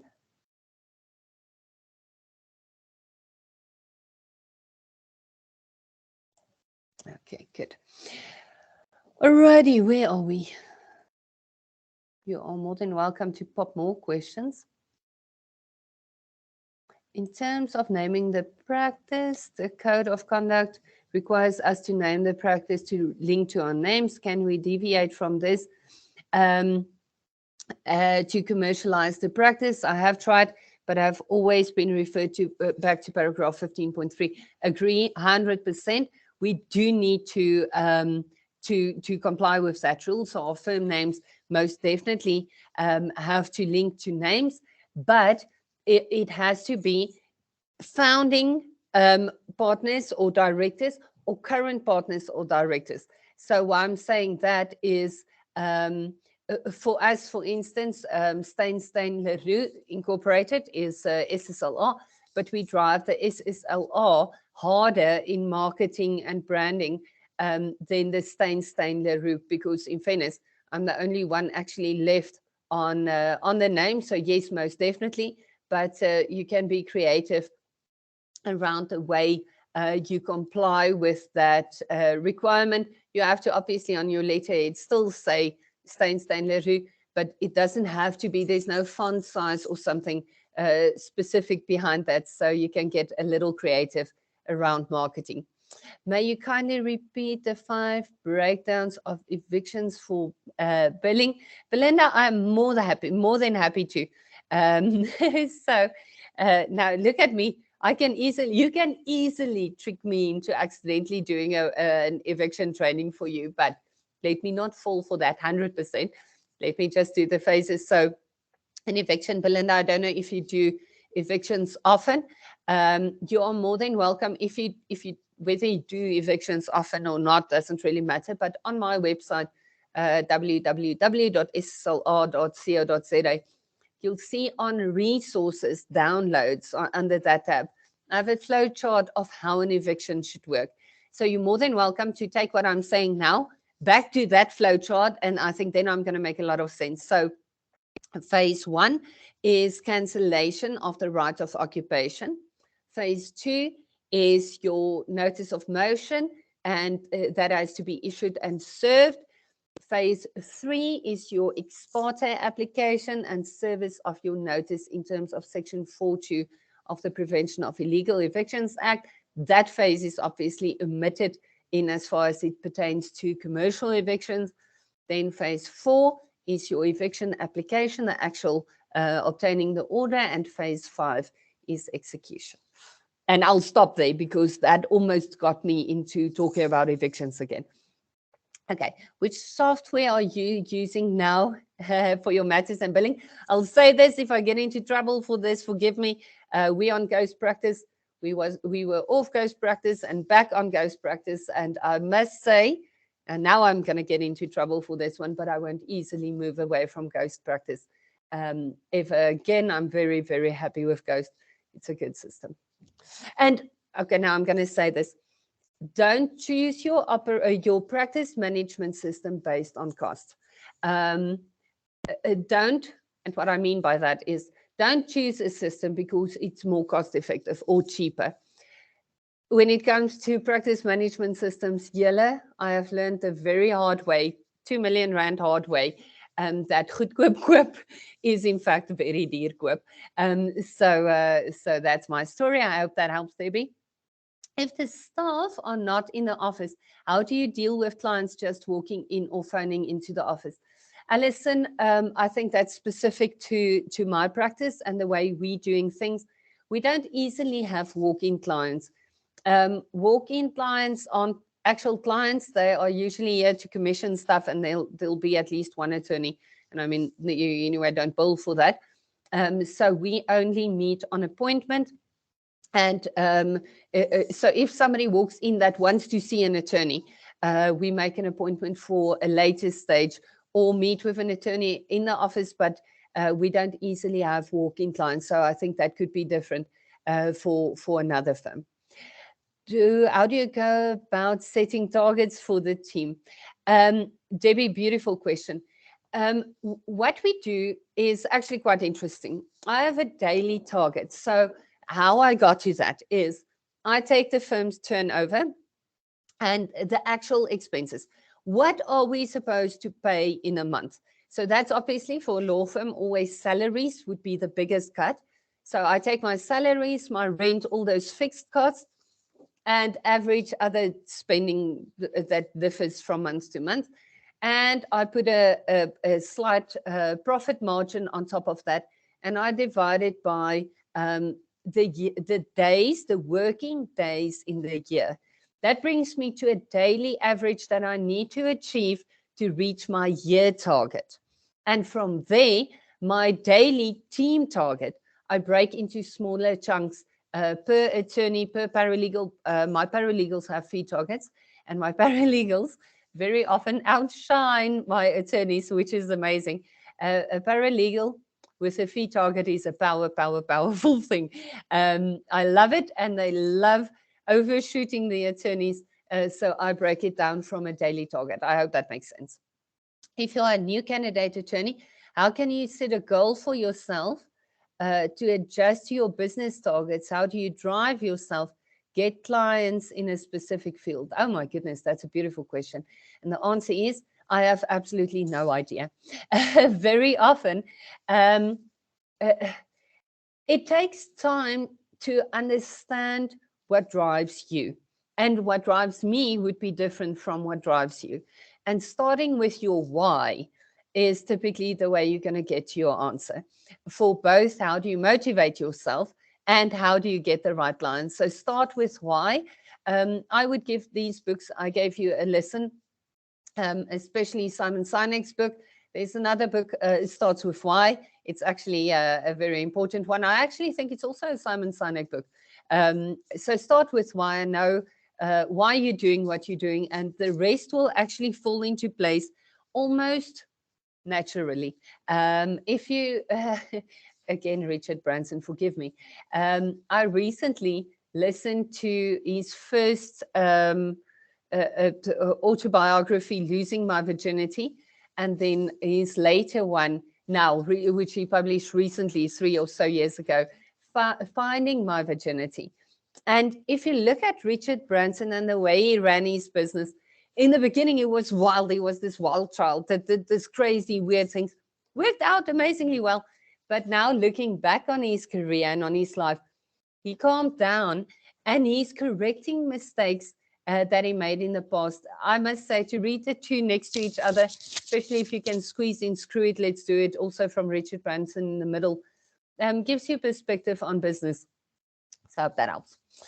Can you also talk about free resources for firms, such as LexisNexis, etc., but free versions, also case management software? I am so sorry, but I won't be able to do system discussions. I'm also for LexisNexis, so I'm loyal I'm loyal to LexisNexis. There are obviously free versions out there to get your case law and stuff, but I must say, investing in good systems and software is definitely something very important for me. What suggestions would you give to a firm that are stuck on the proverbial treadmill of survival, either due to the loss of a key or anchor client, or a firm that was started by practitioners who had, with respect, not properly thought through a viable, sustainable commercial plan when they started short? That is a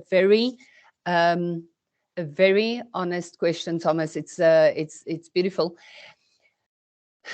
But I think my answer again will be to stop and think, and to not be scared to make a turnaround. If you are heading in this direction and suddenly you decide, you know what? No, I'm not going to do this. I'm going to stop. I'm going to decide what I want to do. I'm going to take the necessary steps to make that happen, hopefully with the team that you have, but whatever you have to do, to get yourself to a point where you can have a firm where you enjoy being. And if you enjoy being there, I can promise you, your team will enjoy being there. If I think, sure, this is again a very personal share. I had a partner which I really still to this day love and respect, but the particular partner, look at me, not even giving gender away, I'm going to focus on that. This particular partner had a very different approach to people than what I do. My thinking changed. So I feel bad in that respect, because it was for a very long time the culture of the firm that the directors and the management are like the cool kids. and we call the shots, and everybody must just now listen to what we say, and they must just go. And this particular person couldn't move away from that thinking to where I believe and made a massive change in saying the directors of this firm will be serving the team, not the other way around. And this particular person couldn't get to that way of thinking, and it was very hard. A split between directors. I've been through a divorce as well, so I can measure the two up. And the joy about my divorce is I was married to my my first partner and the other founding partner of the firm. So I can really talk about these things for days. And to compare divorce to a split between partners and directors, I am not exaggerating. It's a painful thing, because you share so much as partners or directors, business partners. You go through difficult things together, and sometimes you spend much more time with your business partner than with your spouse even. And to have a break in that isn't fun. So I'm not saying, Thomas, please don't fire your partner now, but what I'm saying is, whatever it is in your firm that you realize, oh, Rita, this is not going to get us to where we want to be, where we're going to have a firm that is going to make us all happy and make our clients and our staff happy, you might have to make difficult decisions. Make those difficult decisions sooner rather than later. I hate making decisions like that where I know it's going to impact somebody's personal life. But it's sometimes very important, and very important to get those decisions made, get it done, and do what we have to make sure our businesses thrive, but even more importantly, our teams thrive. Yes, thank you, Alison. Made a valid point. We are not going to change the perception of our industry if ethics continue to be compromised 100%. I would love to sit down and have a conversation with you one day when you are in Durban. Alison, I would love that. And actually, I'm going to do this, ladies from LSSA, please don't sue me for this one. But I'll give you my email address, and it's relatively easy to find me on Facebook or whatever. But my email address is Silna, CILNA, @sslr.co.za. Guys, if you in a position where you feel, oh my goodness, no, I can't do this, or I just need to quickly brainstorm with somebody, give me a shout. I am more than happy to just have a quick conversation with you. I want to see this country with beautiful, thriving law firms. And as much as I'm deeply passionate about rentals and the property industry, I'm passionate about my colleagues. And I love you guys, and I would love to see your businesses thrive. I'm not saying mine is the poster child of what it should be. My firm is the poster child of what it should be for me and for my team. It works for us, but I'm more than happy to have a quick chat. But when I'm in Durban, Alison, I'm taking you up on that coffee. What are the incorporated versus partnership tax consideration? Jade, so I mean, there are so many factors to consider, but whether you're paying provisional tax or pay as you earn, or simple things like, are you drawing a salary or are you drawing dividends, things like that. So there isn't a one size fits all answer. And this is why I'm saying, have an accountant that doesn't do what you tell them to do, an accountant that will tell you when you are being silly or just lawyering something up. I have a love-hate relationship with my auditor. I actually saw him yesterday for audit feedback, trust audit. I love to hate him because he has to be pedantic, but business account audit, he irritates me because he's always right. And he will always say things like, Silna, keep a higher reserve, or whatever the case might be. But I love having a love-hate relationship with my accountants. So Jade, my recommendation is sit down with an accountant and get the best tax solution and way of drawing your remuneration, and whether you should incorporate or be in a partnership. Get advice from a tax consultant. As much as we know a lot about tax, it's not our field there. Oh, thank you so much. It was such a pleasure. Somebody thanked me for sharing my experience. It's such a pleasure. I'm so glad it was of value for you. What has been the best, most effective strategy for marketing your firm based on your past experience? Sure. It's actually, I think, good question. I think because we are very specialized and we are our relationships with the property industry is so deep that our marketing at this stage, and really incredibly blessed on this one again, is of such a nature that the majority of our clients come to us through referrals. If you do a good, quick, effective eviction and you're not charging your client 15 arms and 7 legs for it, charge a reasonable fee, but they know what they're getting. You're delivering a good service. You will get repeat clients. Also, Google AdWords is a very effective marketing method. Please remember to stay in line with the guidelines from the LPC. Definitely negative marketing isn't a thing. To say a colleague is silly isn't going to take you very far. But for me, strategic partnerships was probably some of the best moves that I've made. Moving close to other industry players, big players in the industry that you are in, and building those relationships, not drawing out value before you invest value. Make sure you invest, and at some stage you will draw value. But I must say, online marketing is working quite well.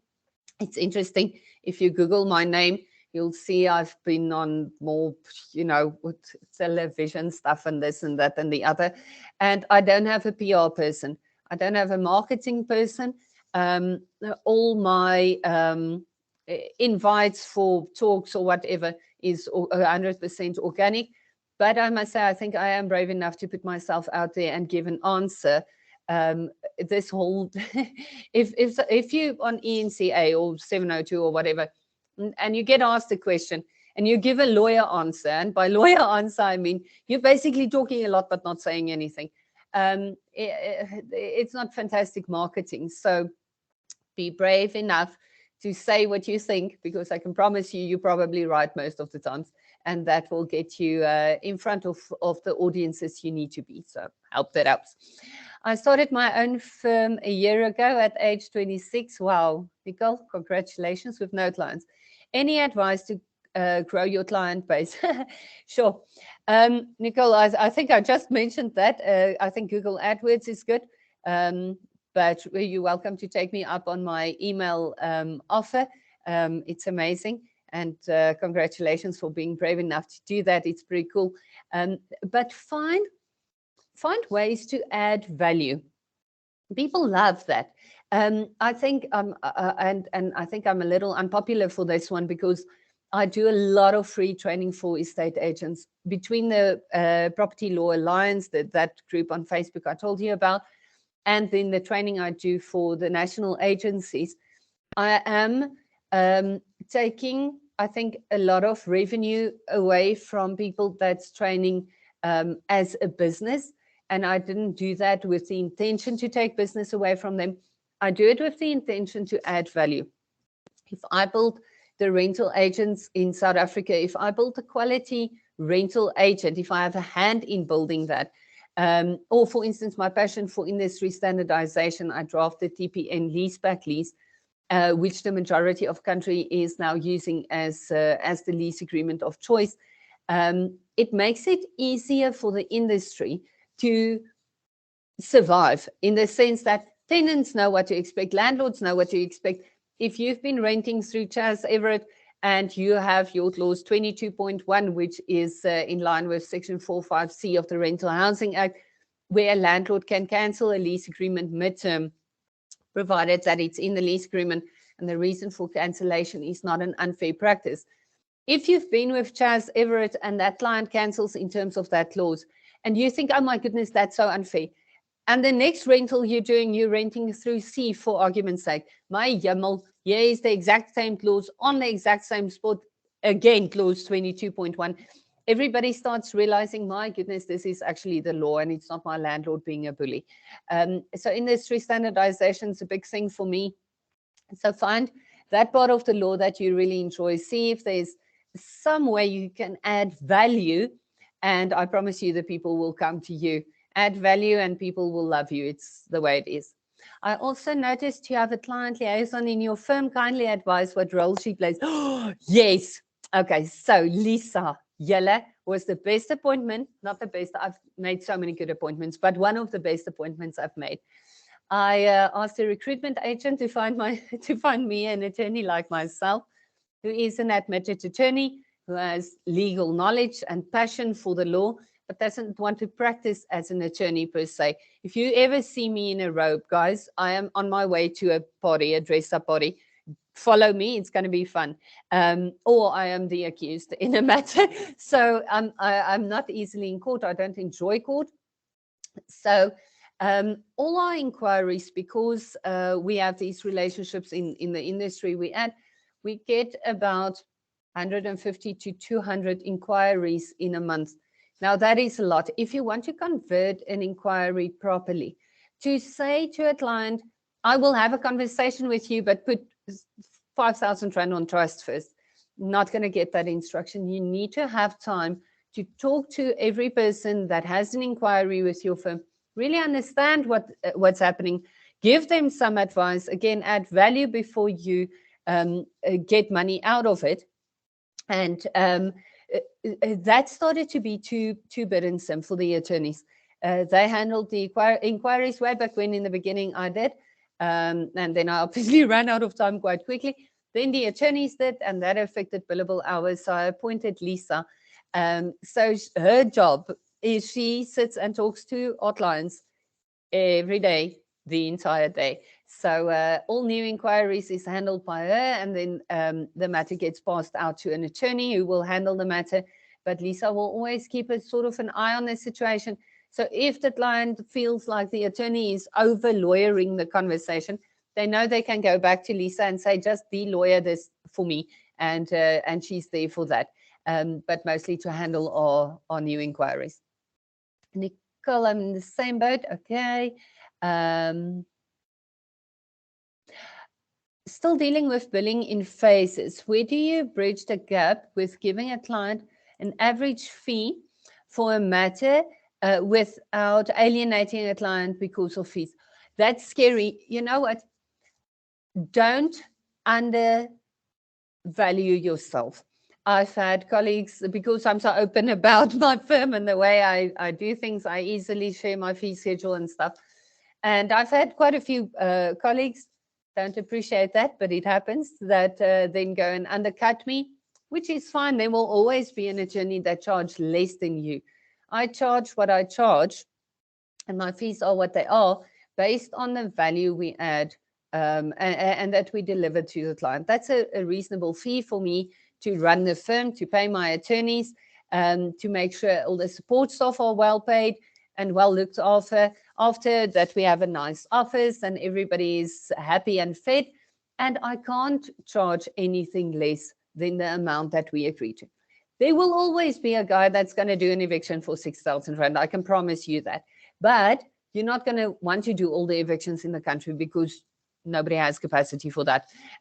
So if you find a balance between being honest with your client and also not scaring them away, for instance, in the context of an eviction, a lot of people vacate after they receive the notice of motion. As the sheriff rocks up and it serves the notice of motion, the tenant is like, okay, well, this is not fun anymore and I'm moving. So I will typically say, for the first 2 phases, it's going to cost X amount. And typically by then we do see that about 60%, 65% of the illegal occupants vacate. It could be more, and if it is more, this is the specific more it will be. So you can be honest without scaring the living daylights out of them. I hope that helps. It is a pleasure. Thank you. Just a thank you. Ooh, yay, breaking down the training in subtopics is a suggestion. Accounting, specialization, human resources for a law firm. Barbara, I'll leave that one in your capable hands. What are your views on communicating with clients over WhatsApp? I personally do not like it. WhatsApp, Yella, that's what I do. I am very often referred to as the voice note queen. So I have quite a few WhatsApp groups for not my clients, but for estate agents. And I love a WhatsApp. I love a voice note. But for a client on an active matter, it depends on the client.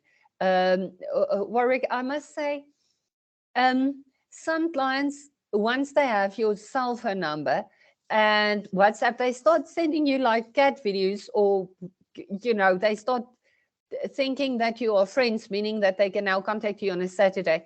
So that's something that I use my discretion for. Most of the attorneys in the firm have separate business phones for WhatsApp purposes, and there they communicate over WhatsApp. I only have one phone, and I am very busy on that one phone, and my WhatsApp keeps me busy. But I hate email again. I hate is a strong word that I don't easily use. So when I say I hate something, I really actively dislike it.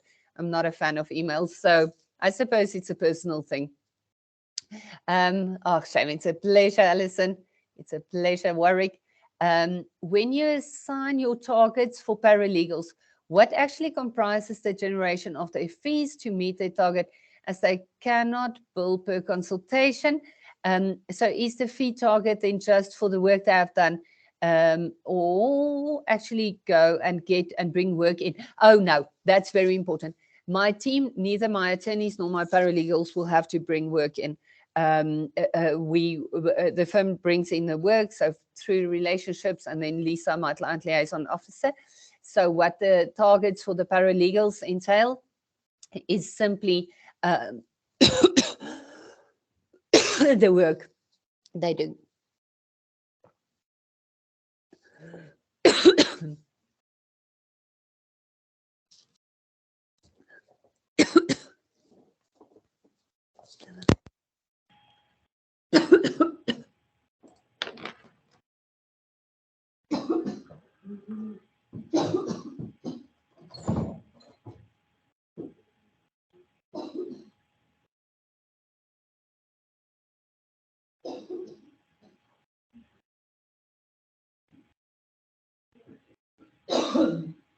Oh, wow.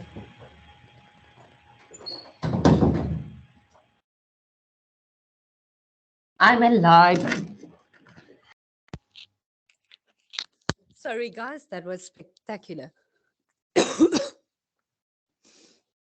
Not dying, I promise.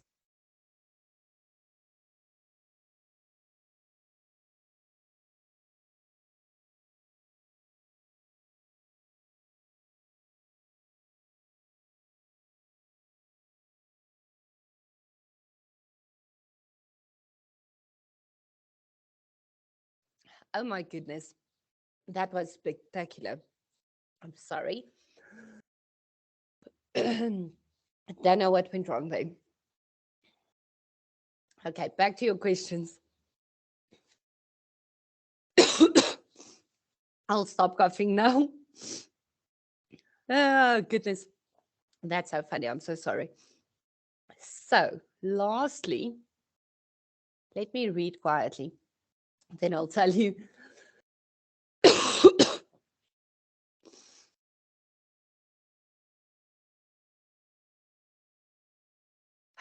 Okay. I'm back and alive. Yeah, like good news. Okay, so this is a good question. How would you advise I find a mentor? I'm a sole director and have 4 staff members. How do I find a mentor? Yella, I have so many mentors. I think the definition of mentor is the tricky thing. I think a mentor is very often seen as a person who you can always brainstorm stuff with. I'm so sorry, Yella. Or somebody that will train you in a specific field or whatever. But very often a mentor could just be a friend, just be an ear to guide you. Because the truth is, the, the type of questions you're asking tells me you already have a very good grip on what you want to do, where you want to go, and what you want to be, what you want your firm to be. So in that context, I would say if you have somebody that you can trust, really trust, and that understands your business and has a bit of business sense themselves, go have a coffee. A business isn't something that somebody can train you to run. Again, I think I do this thing so wrong in the context of the typical business book. I take chances that people won't take, and I let go of opportunities that a lot of people will grab. But I do it on a bit of gut feel. I have a very natural business sense, which I'm lucky to have, but I am very, I have a load of mentors. Like even my mum, my mother is somebody I turn to very often for brainstorming. And my daughter, she's 10, and I will always say, what do you think? So I take advice from very unexpected places.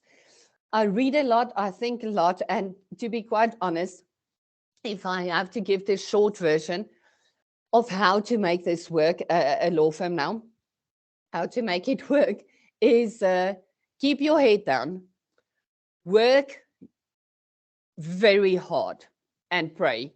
That's it. And why I think all of that is relevant in answering your question about a mentor is sometimes if you find a mentor that's doing something that you don't actually want, you can accidentally turn your business into a business you don't actually want. But if you want something formal, like this, where you need a bit of support if you feel alone, consider the Alternative Board. If you Google the Alternative Board tab, that's an organization I would definitely recommend. Try to avoid these support groups that actually just wants to fund your business.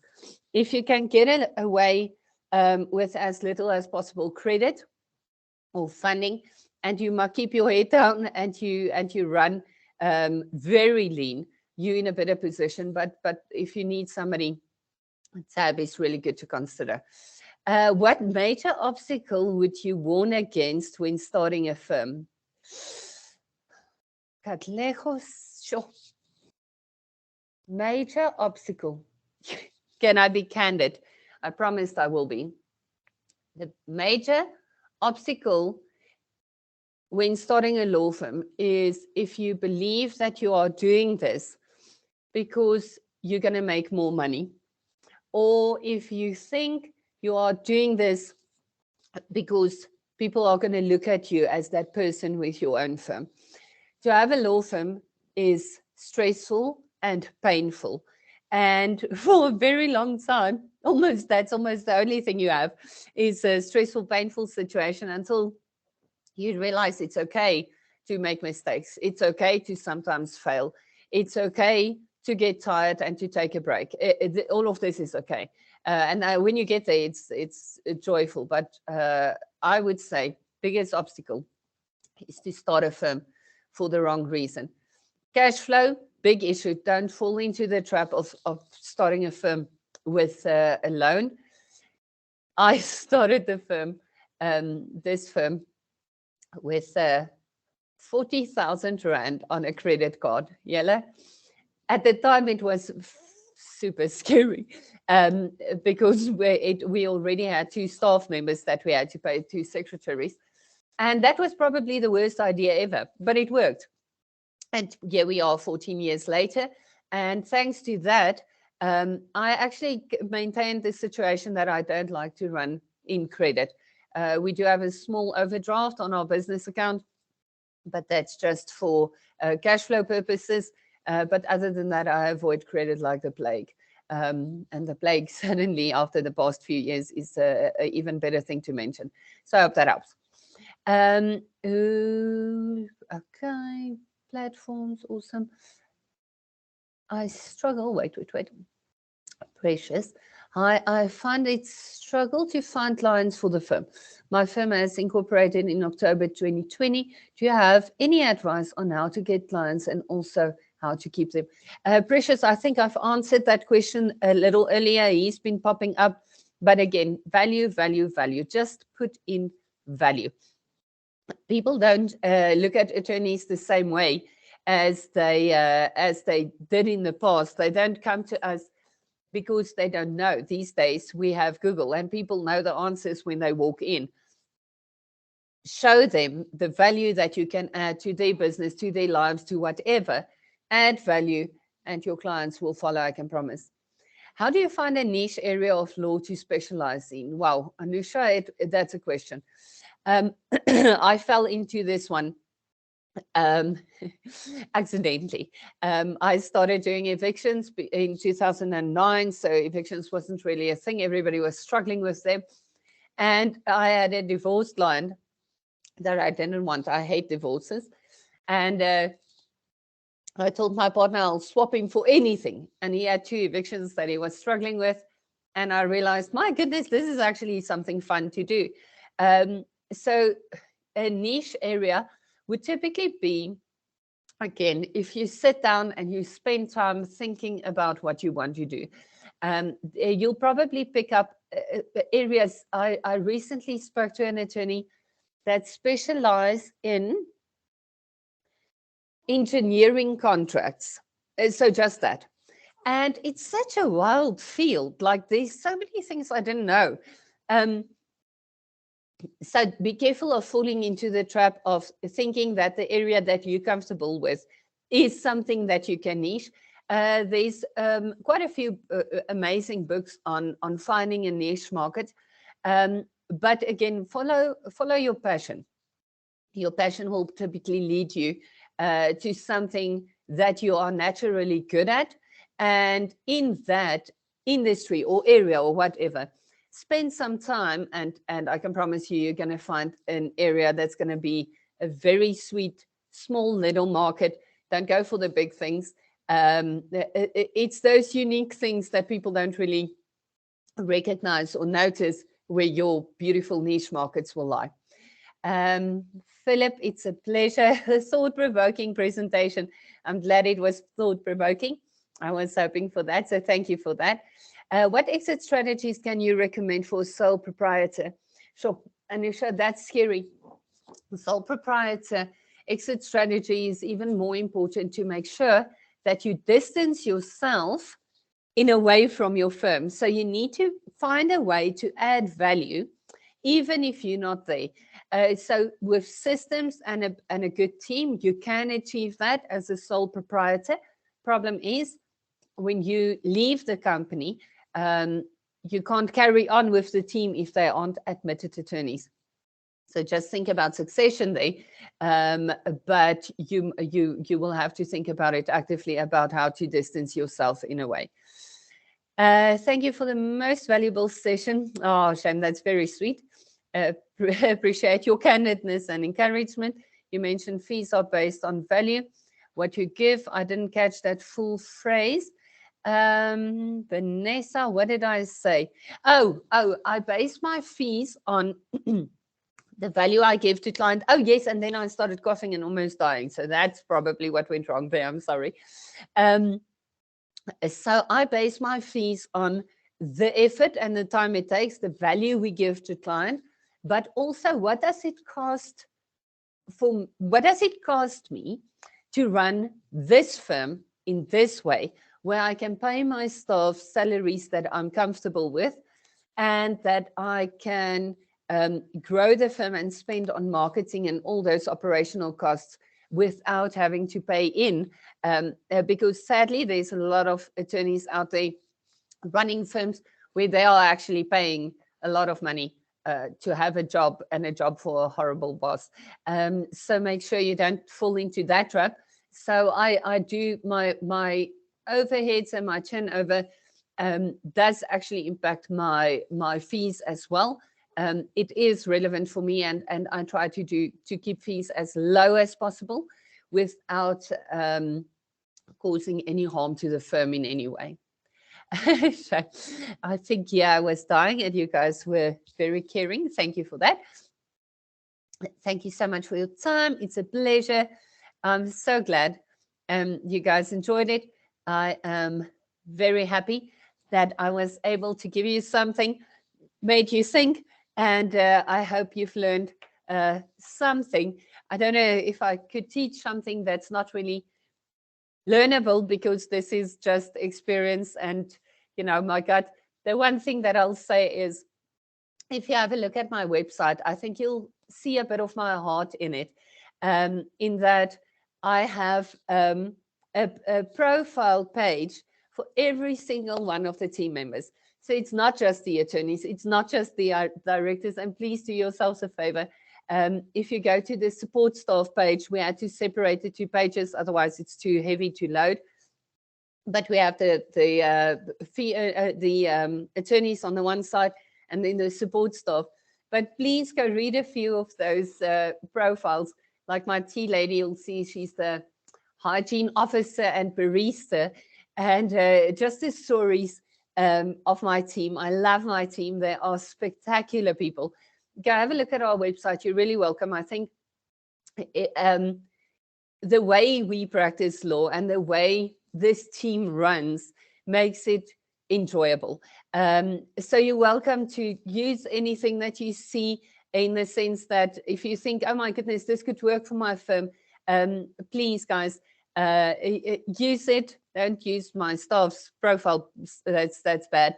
But I mean, if you think about something, an idea you get from my website, go out, you'll see I have a lot of free information. And that is the kind of value that I'm talking about. A lot of articles, easy to explain to a client how things work and what's happening. So give, and life has a way of giving back when you give. So give openly and without expecting to receive in return. And if you have an open heart and a passion for what you do, I promise you, you're going to be successful. And make sure that your definition of success isn't something that isn't true success. Make sure you have time for yourself and for the people you love. So I hope that was fun. I hope you guys enjoyed that. You guys are more than welcome to pop me a mail. I would be happy and honored to be involved in just a bit of brainstorming with you guys. But let's be the change. Let's be the new generation of legal practitioners, and really, you know, do what we should do and honor the oath we took when we got admitted. So on that high note, guys, have a beautiful weekend and a lovely Friday, and stay warm. It's almost spring, and go make loads of money and make good law.